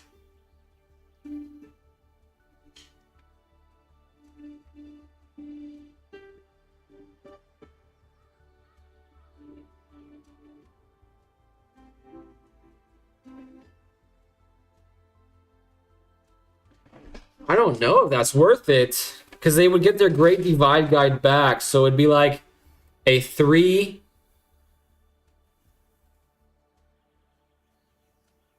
I'd be removing 3. They would be getting 1. So I'd be removing 2 to 1. It'd be a 2 for 1. Wait, I'm losing 3 cards in the meantime. I'm just going to go for it because that seems aggressive. Surely in their right mind, they're not going to use all 3 creatures to block. Surely not. Oh, thank the heavens above, my brothers and sisters. Literally, if they did all 3, I was going to flip the table on their buns. Vindication is so sweet. All right, we're officially above 50% on the evening. And doesn't that just rustle your guys' feathers, huh? They have to block. He's buying a turn to follow this card, or his. I read that. It's fine to call Cup. Aren't allied decks pretty cheap? I don't know. I should look at it, though, because it seems pretty cool, pretty fun, all around good time, other than mana fixing, I guess. Sometimes sacrifice must be made at MTG. Are you saying that I made the correct decision there, Lee? I think I did. I mean, obviously, you did. It panned out, right? So there's that. If I win 1 best of 3, I rank up. And that seems like I like those odds. Let's try it. But before I do that, I have to fix it. Because I put this... How do I put it in the sideboard? How do I do that? Right click, maybe? How do I do that? Okay, rest in peace. Restoration magic. Okay, move to the sideboard. Type in rest in. Oh, both of them actually. Perfect. So I took out 2 and then 1. All right, there's my sideboard.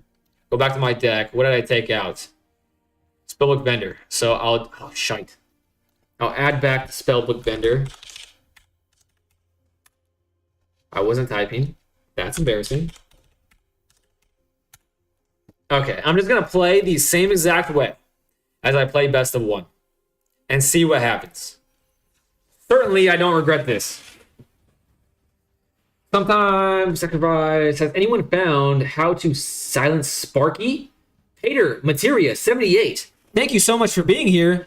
Hopefully you enjoy watching someone struggle getting in the game of Magic the Gathering and are a patient human, because I do make dumb mistakes way too often. And in response to your question, Sparky, if you're referring to me, you can mute me. If you're referring to something specific about the game, then I'm not sure what Sparky is. Not sure.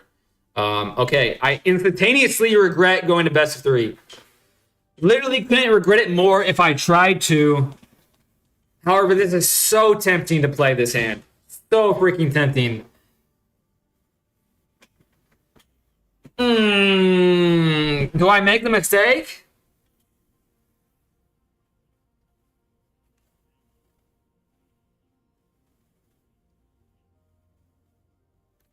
I did it. Already regret it. Offering a trade for the Voyager wasn't bad since they can get out of hand. You should buy an Underground Sea. I should proxy an Underground Sea. Is that what they said? Oh, Atlanta War Elves. I need to draw a land. If I don't draw a land on turn 2, it is over. But you had the combat trick, so it didn't matter. Change your deck layout. 4th button from the right. 4th button from the right. You're better than me. Oh, thank you so much. I doubt it, but I appreciate the niceness. Boo, best of 3. Why do you keep doing this to yourself? I don't know, man. Honestly, don't know.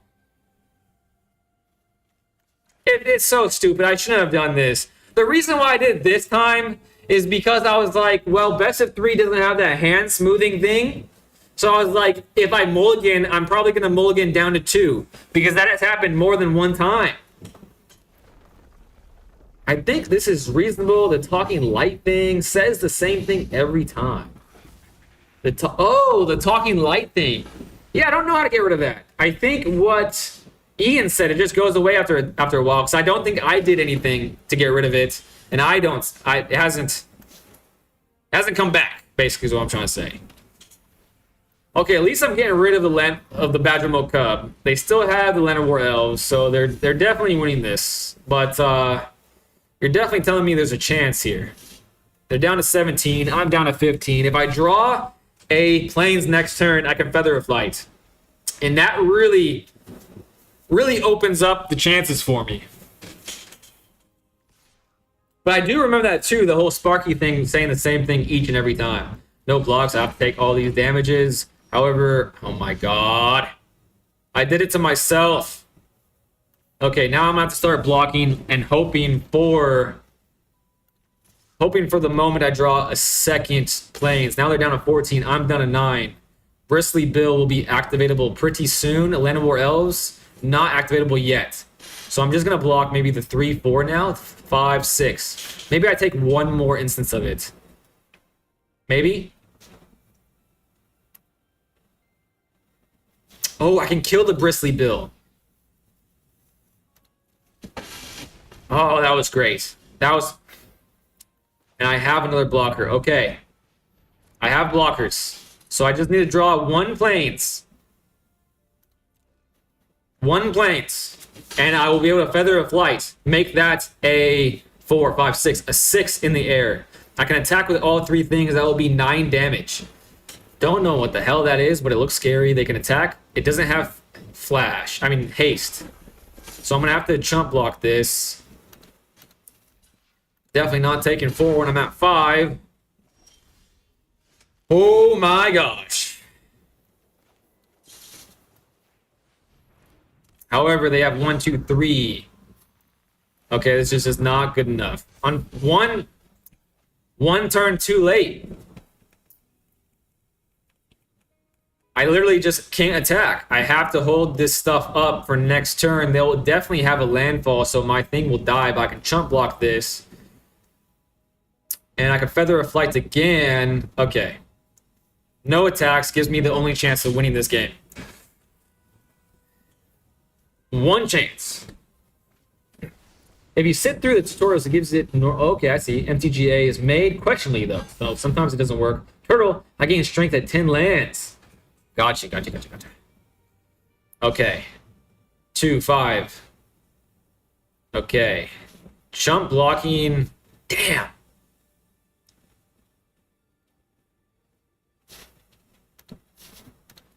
Damn. The Plains was just 1 turn too slow.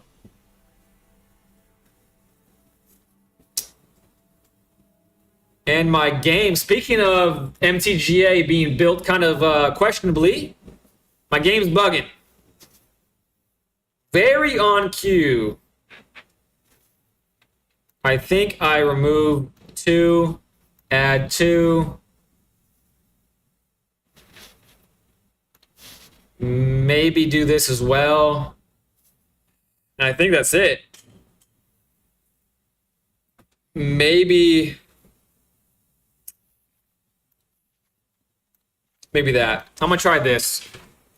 I think that makes me like 7% faster. Maybe 7.5% faster. Play first, definitely. Okay, much better hand. Keeping that every day of the week. Every freaking day of the week. A seam rip on my opening hand is on. Someone said it. I think it was Aspect who said it today. It might be worth mulliganing until you have seam rip in your hand. Okay, I'm gonna make them have to pay for the Badgermo Cub the hard way, not the easy way that they wanted. They're not playing removal, and if they are, well, shiver me timbers. Shiver me timbers indeed. All right, this is much better. And there's the Badgermole Cub. Could I have waited to seam rip the Badgermole Cub? Potentially. Potentially. When this creature enters, return up to one target non-land permanent you control to its owner's hand. If it was a token, I can seam rip the Badgermole Cub now.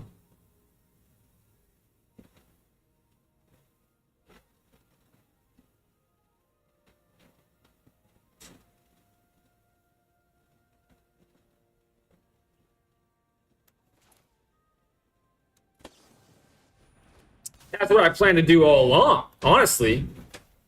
I'm just that good of a player, obviously. I'm giving you a free Land of War Elves, but I'm taking your Badgermole Cub with me. It is now my cub. And now I'm attacking you for 2 more. And I have a flyer. So this is still looking pretty decent. Swing first, damn. Damn. Okay, I made a mistake. But it was like half a mistake. However, I keep making that combat, man. It's hard for me. It is very hard for me to this day.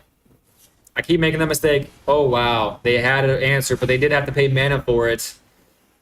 They did have to pay mana for it, so I'm okay-ish with that. The Chocobo is a problem, but they don't have any reachers as of right now. Plains is not what I want to draw.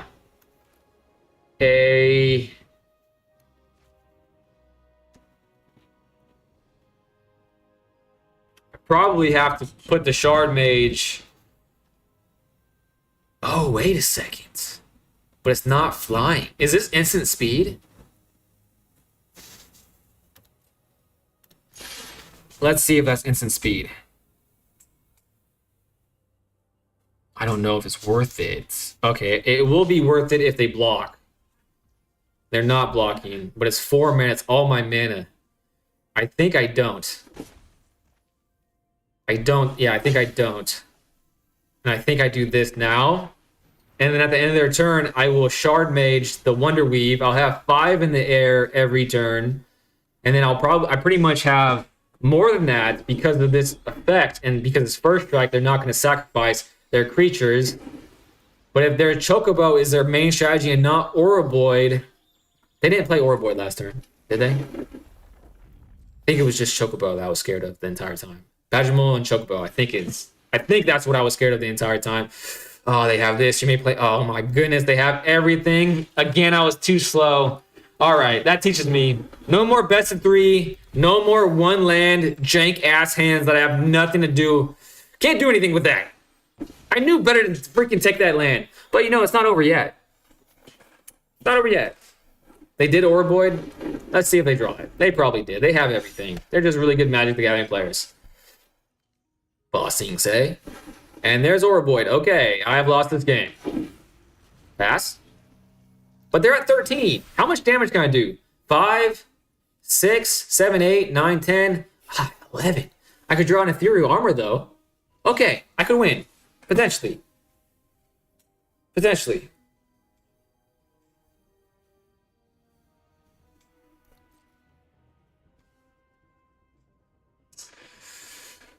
No blocks. Pass. Okay. Put this on my Wonder Weave. And this is my only chance. And it's a Plains. I draw Plains when I don't want to draw Plains. And... okay. Best of 3 is not for me, apparently. All attacks. Oh, I think it was instant. It's instant speed. I could have potentially snuck that out. All right, if there's anyone new out there, that is the type of content you get from me. Just the stupidest of plays. However, maybe 2, 3, 4 more years, I won't make those mistakes anymore. God dang it. Looking at that, there are other potential cards that scare me more appearing. All right, going back to best of 1. I thought I would get like maybe an easy rank up there. And I honestly think I could have pulled that off if I didn't misplay there. Because like if I didn't play it, do that ability, I think it works as like an instantaneous effect, right? It's my bedtime for the night. Good luck, Juve. Thank you so much for hanging out with me as long as you did. Have a great night's sleep and hope to see you again soon. Man, it is late. Holy crap, it's 11:42. I used to just be starting the streams, and that's a bit crazy. Let's do Humane. Man, that's crazy. Okay, now I really want to know if that mana ability is instant speed, because I don't know.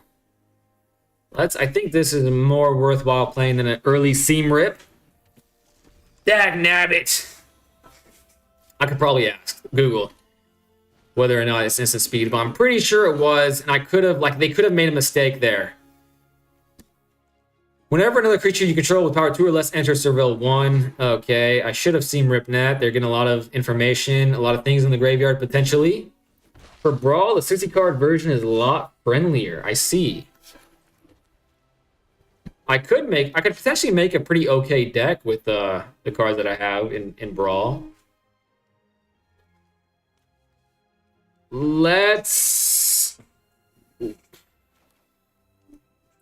Okay, they're obviously just going to continue to play low mana stuff. So I don't think I have to be worried about really much of anything. Sacrifice this creature. Target creature gets -X until end turn where X is this creature's. All right, that's targeting me, and they can't pay it. So I might as well get rid of this, because that seems to be too good. And I could also do that, but do I want to at this moment?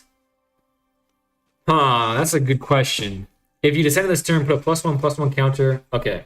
Maybe they just like put too much resources in these creatures right here, and then I can Steam Rip on next turn and then hold up the Shard Mage. I like the 100-card version myself, but I also don't like having to pick from less cards. No historic or alchemy nonsense mixed in. Smoother to grasp. Target opponent reveals their hand. You choose a non-creature, non-land card from it. Okay, that sucks. That sucks, but I might as well do this now and not lose that and buff up my flyer. Maybe I draw another one. And I can pack more cards to pull cards faster in a 100-card brawl. There you go. I get a Scry, and that seems almost just as good as having a Seam Rip. That is obviously major cope, but this is 5/4 in the air every turn. They're at 12. I'm scrying 1, putting that in the bottom. They're on a 2-ish, 2.5 turn clock. You fight the whole pool then. Harder for our new friend. Oh, thank you so much.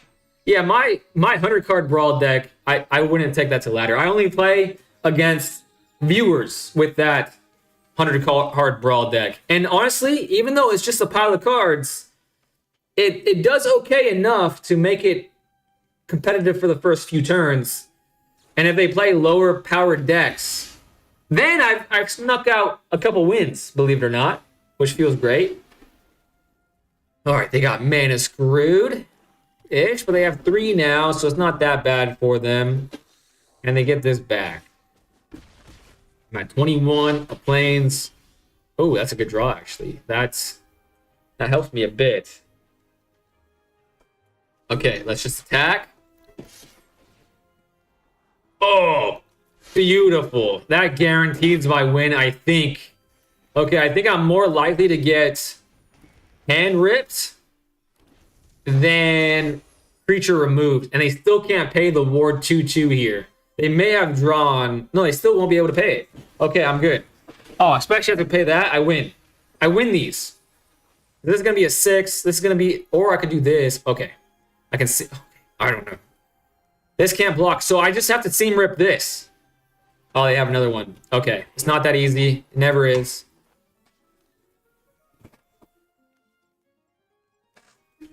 But they didn't play a plains. I mean, a swamp.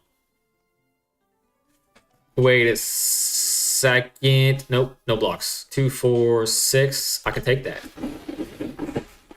It's a lot easier to learn in, and the cards in standard 1v1 EDH was already a cesspool, and Brawl is just that it's still down to its barest essence. I think that green is one color this game does not like given as much as others from my experience. I think that green is one color this game does not like giving as much as others from my experience. Like pulling it from packs? Is that what you're saying?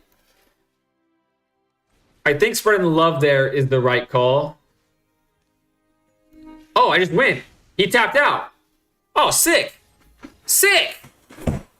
I wasn't even paying attention. I was reading the chats. All right. All right, we're officially back. Actually, no, we're still more than 50% win rate, actually, now I'm thinking about it, because I had one loss in best of 3, so I went down 2, up 1. So we're probably at like 55%, 56% potentially. All right, maybe this is my last game. I didn't realize it was already basically midnight, but I don't want to turn away all the homies that are watching me right now, hanging out, so I might play for quite a lot longer. I'm playing against Joaquin. Joaquin? Joaquin. Not Joaquin. Keep 7, a great hand. Unbelievable hand. If Ultimate Scavenger stays around for more than one turn, this might be a hand of all time. So I had to use a lot of my cards that let me craft cards. Green is one of the top colors right now. True, but I don't pull a lot of green. Okay, I understood what you were saying then. Most of the time, I get more red and blue. I understood you perfectly. Ooh, a Lessons deck. Okay. I'm definitely going to go in the air on turn 2, or at least try to, and I instantaneously read it. Spell Snare. Get that out of your hand as fast as possible. Deal 1 damage. That makes me a little hesitant to say that it's a Lessons deck, especially after that. I have 3 things to play. I'm going to try to do a veteran or spellbook vendor. Another Spell Snare, probably. No more lies. Okay, it's one of these annoying decks. However, now that he's tapped out, I can do this. They do less removal and more annoying junk like that. So, I just need to play my... Now that this card's on the field, I just need to freaking maximize the amount of damage as fast as humanly possible. A Plains does not do it. But I'm going to try to do it again. And it's going to get countered. And now I'm handless pretty much. Oh my gosh. There's no way. There's no way. If this goes off, I'll be very happy indeed. Scrying, there's no way. He's out of counters. This is where I get him. Get him. Get him. He has one of those draw cards. 100%. I mean, this gives me a creature, but it doesn't really change the clock. However, if he gets rid of all my creatures next turn, then at least I can build back a little bit. He's at 8. He's not going to play a creature. Man, it's either play it, be scared of board wipe, don't play it. I'm not playing it. End turn. Because that's lethal. And it doesn't seem like he's going to be playing a creature. I will normally pull a full set of a not cool mythic before I hit a card I want. It's honestly crazy to me. If you asked me before playing the game and just told me that, mythic is the rarest card, I would have been like, okay, I'm just not going to get very many mythics. But I have way more mythic wild cards. I have no rare wild cards. It's crazy. Okay, he's going to get 4 damage to his face. Potentially I could draw... A Feather of Flight would be nice, because a Feather of Flight could go into an Ethereal Armor, and that would go to make it a 3. The Ethereal Armor would make it a 5. That would be 7 damage. A Shard Mage Rescue. Okay, we're going to hold that up. Okay, that's 4 damage. I can make it 5 damage with the Shard Mage. I might as well just hold it in my hand. Play it at the end of his next turn. See what he does. He might have targeted removal. He does.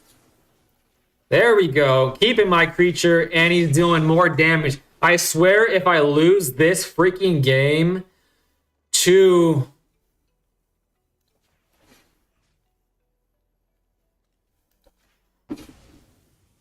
by only 1 life, I'm going to be a bit salty. I am not going to lie, because I lose so many games by 1 or 2 life.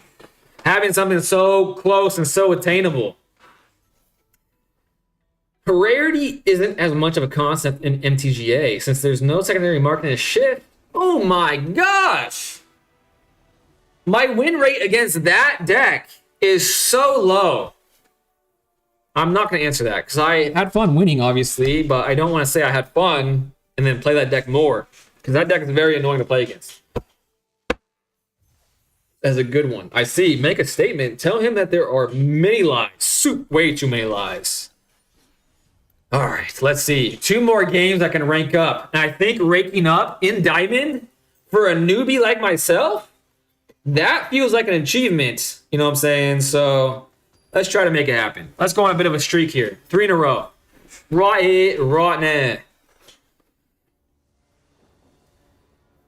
Okay, only 1 creature is terrifying.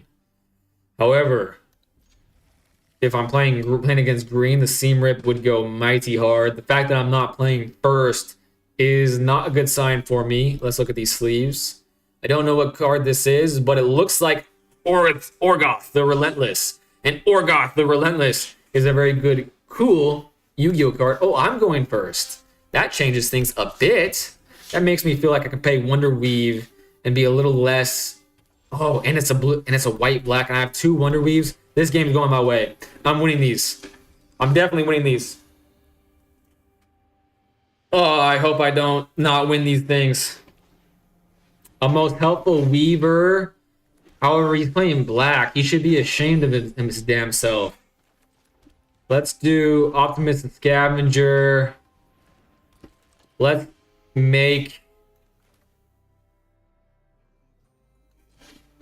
make his most helpful Weaver Fizzle, because that always feels bad when it happens to me. And let's modify my Wonder Weave. And that's all. That's all I wanted to do this turn. Hold up my Shard Mage for probably a Sheltered by Ghost or a Seam Rip, both of which I can see happening. Skeletons, okay. If he's tapping out for that, that's perfectly fine. Resolve. Do I pass here? He's tapped out. I can make this a 4 or 5. Sheltered by Ghost next turn. Make that a ward 2/2. Pretty much invincible at that point. No, it doesn't change it. It does change it if I draw a freaking Plains, but it doesn't as of right now. My turn. I did draw a Plains, so it did matter after all. So I could get rid of this. I mean, that's a really good card, obviously. So let's give myself ward 2/2. Get rid of this. I'll be okay with the double striker for the time being. Gain some life.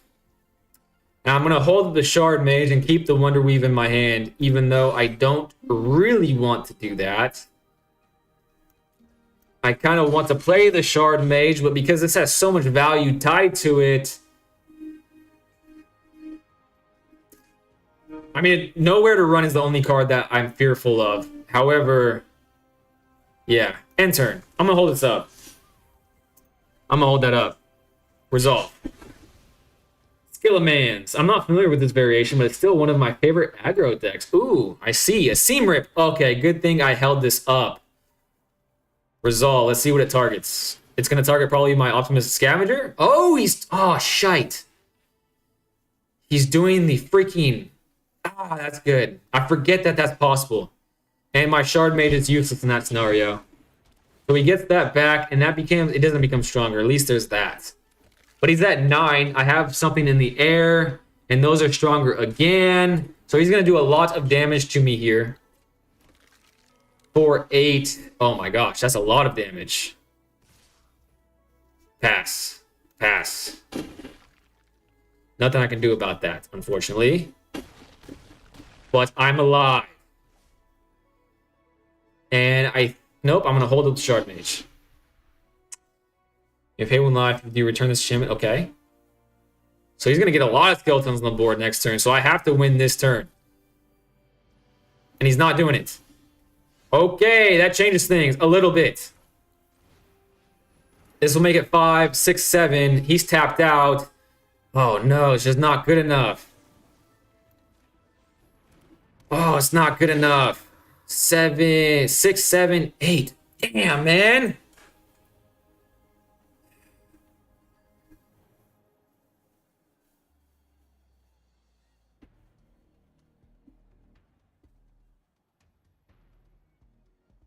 Let me think. Okay. If I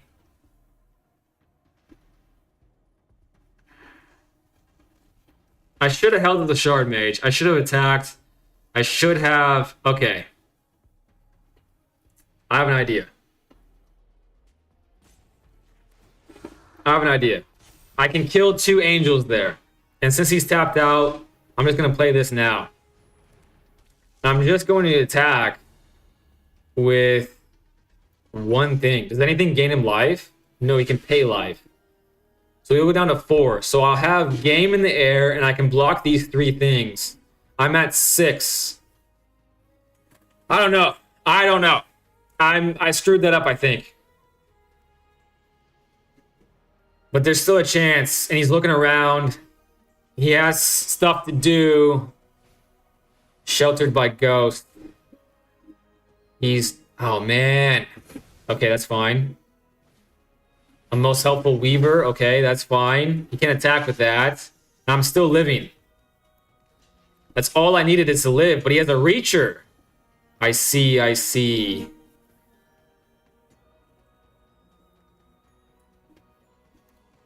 Ah, that sucks. Now it's top deck. It's literally top deck. Do I draw a Seam Rip? Do I draw a Feather Flight? Oh, I do get that back. He does gain life because of that damn thing. Oh my gosh. Oh my gosh.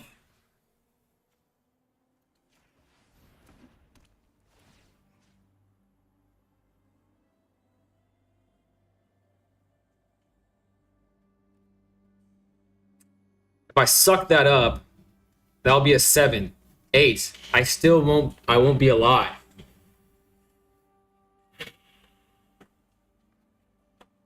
But I can block with my Optimus Scavenger next turn. And I'm gaining life, actually, now I'm thinking about it. Oh, that's a double. It's going to be a +1. Okay. I'm doing it. I'm playing super aggressively. If they take care of my 1 Optimus Scavenger... Oh, wait, no, I'm at 9. And they're going to be at 5. They're looking at the Seam Rip like they have another one, but they only have 2 cards in hand. They have a Most Helpful Weaver, another one. That is so annoying. And they have another Skeleton. And that's 5. Okay, I have to block the 6. And I'll take 5 damage. And they have a Reacher that is so annoying. And I drew a Plains. I'll go to 11. And they have 11 damage. Damn!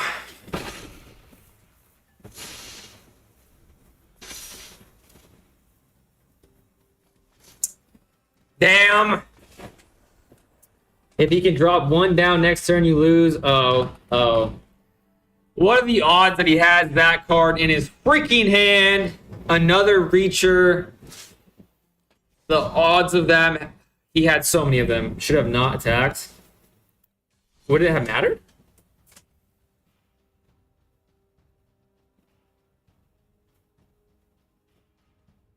Oh, shit. Yeah. If I held that up and then he attacked, I would have blocked one of his skeletons and I would have gained 7 life. Why do I continue to be so bad at freaking combat? It's so hard. Yu-Gi-Oh! Has ruined my brain for this game. So stupid.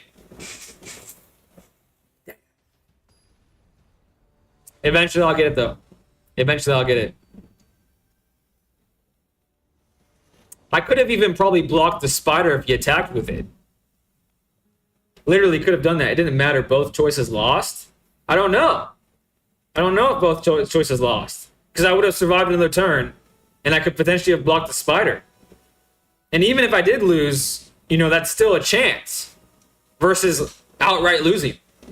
Top decking wasn't going to get you out of that board state. It could have. Synchro Summoning made me stop playing Yu-Gi-Oh! I like Synchro Summoning. What stopped me from playing Yu-Gi-Oh! Is the fact that it has turned into just rock, paper, scissors. Your deck does one thing. You memorize one line of play and that's it. It's not even a game. It's just a computer. Literally, the people who play it doesn't matter. It's just your deck does a thing. There's no skill involved. Whereas this, obviously, there's skill involved. I keep losing because of a skill issue. That mechanic broke the game. Man, Edison. There's a lot of good formats, man. There's a lot of good synchro formats. Still, a lot of good skill-based synchro formats. Wow, you let me... Wow, that was cool. Goodbye, Badger Cub. Sometimes... Oh, I should have played the freaking Optimistic Scavenger. Okay. I need to lock back in, guys. I'm responding.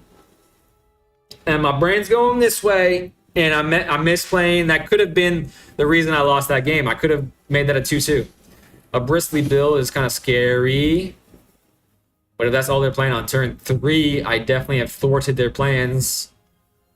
I can scry next turn, hopefully scry into another Seam Rip, or a Sheltered by Ghost would be even better. Too many first turn decks when you end up facing an unlimited power creature. Yep, that is the problem. That is indeed the problem. Let's do Spellbook Vendor, Scry. I'm going to take a lot of damage next turn, but I think that's just going to have to be the case. Hopefully draw scry into something impactful. And they're surely not going to kill their Bristly Bill. Their Bristly Bill is their win con. A Plains? Good thing I scried that away. That would have been very annoying. Oh, shit. Combat, man. Okay, that's not the end of the world, because I didn't put the Ethereal Armor on it.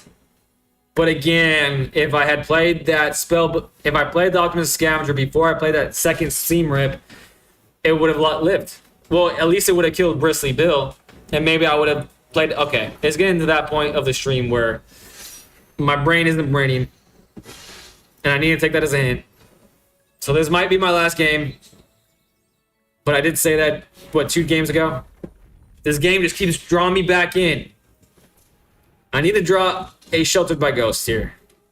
I definitely do. They have literally run into all of their freaking... Or is it because... Okay, I see what's happening. I see what's happening. Oh my gosh. No blocks. A Feather of Flight would be good. A Feather of Flight into a... Sheltered by Ghost would be good, or even a Seam Rip would do me just fine, but of course I did neither of those things. Let's... Ethereal Armor on my Spellbook Vendor. Let's scry with my Spellbook Vendor. I could be strong enough for Bristly Bill, but I guess I'll just do 7 damage. I do not want to draw that. Put that on the bottom. I'm probably going to lose next turn. I've accepted that fact, but we'll play this out. But I do have a blocker. So hopefully they don't get trampled. That's all I'm hoping for. Is no trample when I have a chance to live past one more turn.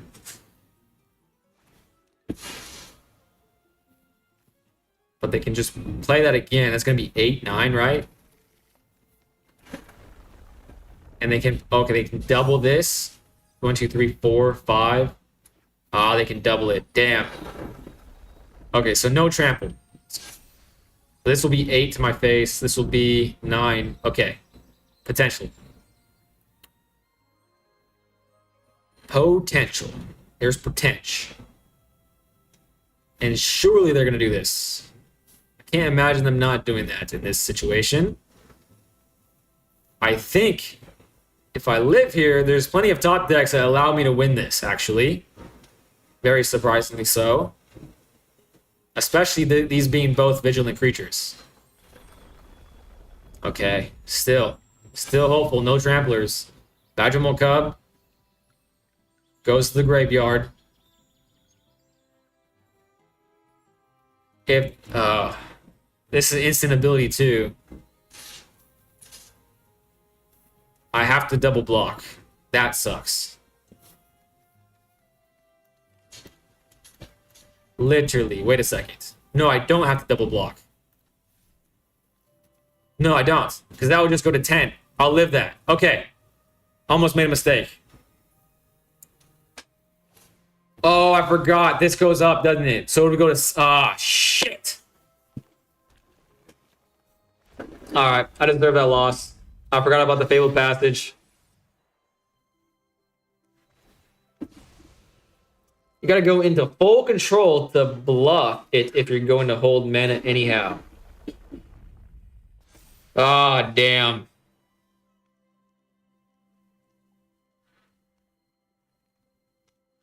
Well, honestly, it doesn't even matter. Because, like, even if I blocked, I would have no creatures.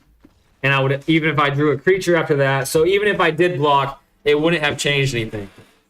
All right, so the net result of this stream was nothing. I started at 2 little shiny guys. I ended at 2 little shiny guys. But I'm definitely at that point of the night where, like, continuing is just going to be detrimental. I'm going to start misplaying. I'm going to start getting grumpier and grumpier. Smile at Death might benefit your deck in longer games. Smile at Death? Okay, I'm going to look that card up just because no one's suggested that before. So I want to see what it does. Smile at Death.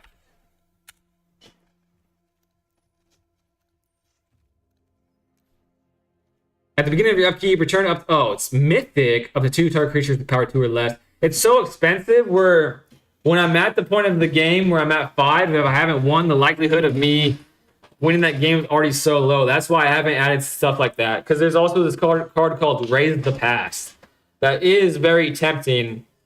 But I don't know. Every time I make changes to the deck, going away from the net deck, I live to regret it. However, I do think that's the end of the night because it is now past midnight. It's crazy to think that I've been historically streaming at 11 p.m. So it's crazy. Anyways, okay, I'm done yapping, but I will say I'm very close on Twitch to hitting the 25 follower mark, and I will be giving away a Delighted Halfling. So if any newbie out there that's new to my streams, hit the follow. You have a pretty good chance of winning that card. But anyways, even if you don't follow, I do appreciate the hell out of all y'all guys. Darth Goracorn, Aspect, Lee, of course. Ian was here, Butterhugger was here, Stranger was here, Persuasive King was here, the gang was all here. However, it's time for me to hit the sack. So hopefully I see you guys soon. And hope you enjoyed playing or hanging out with me for our version of Friday Night Magic. All right, guys, I'm ending the stream right now.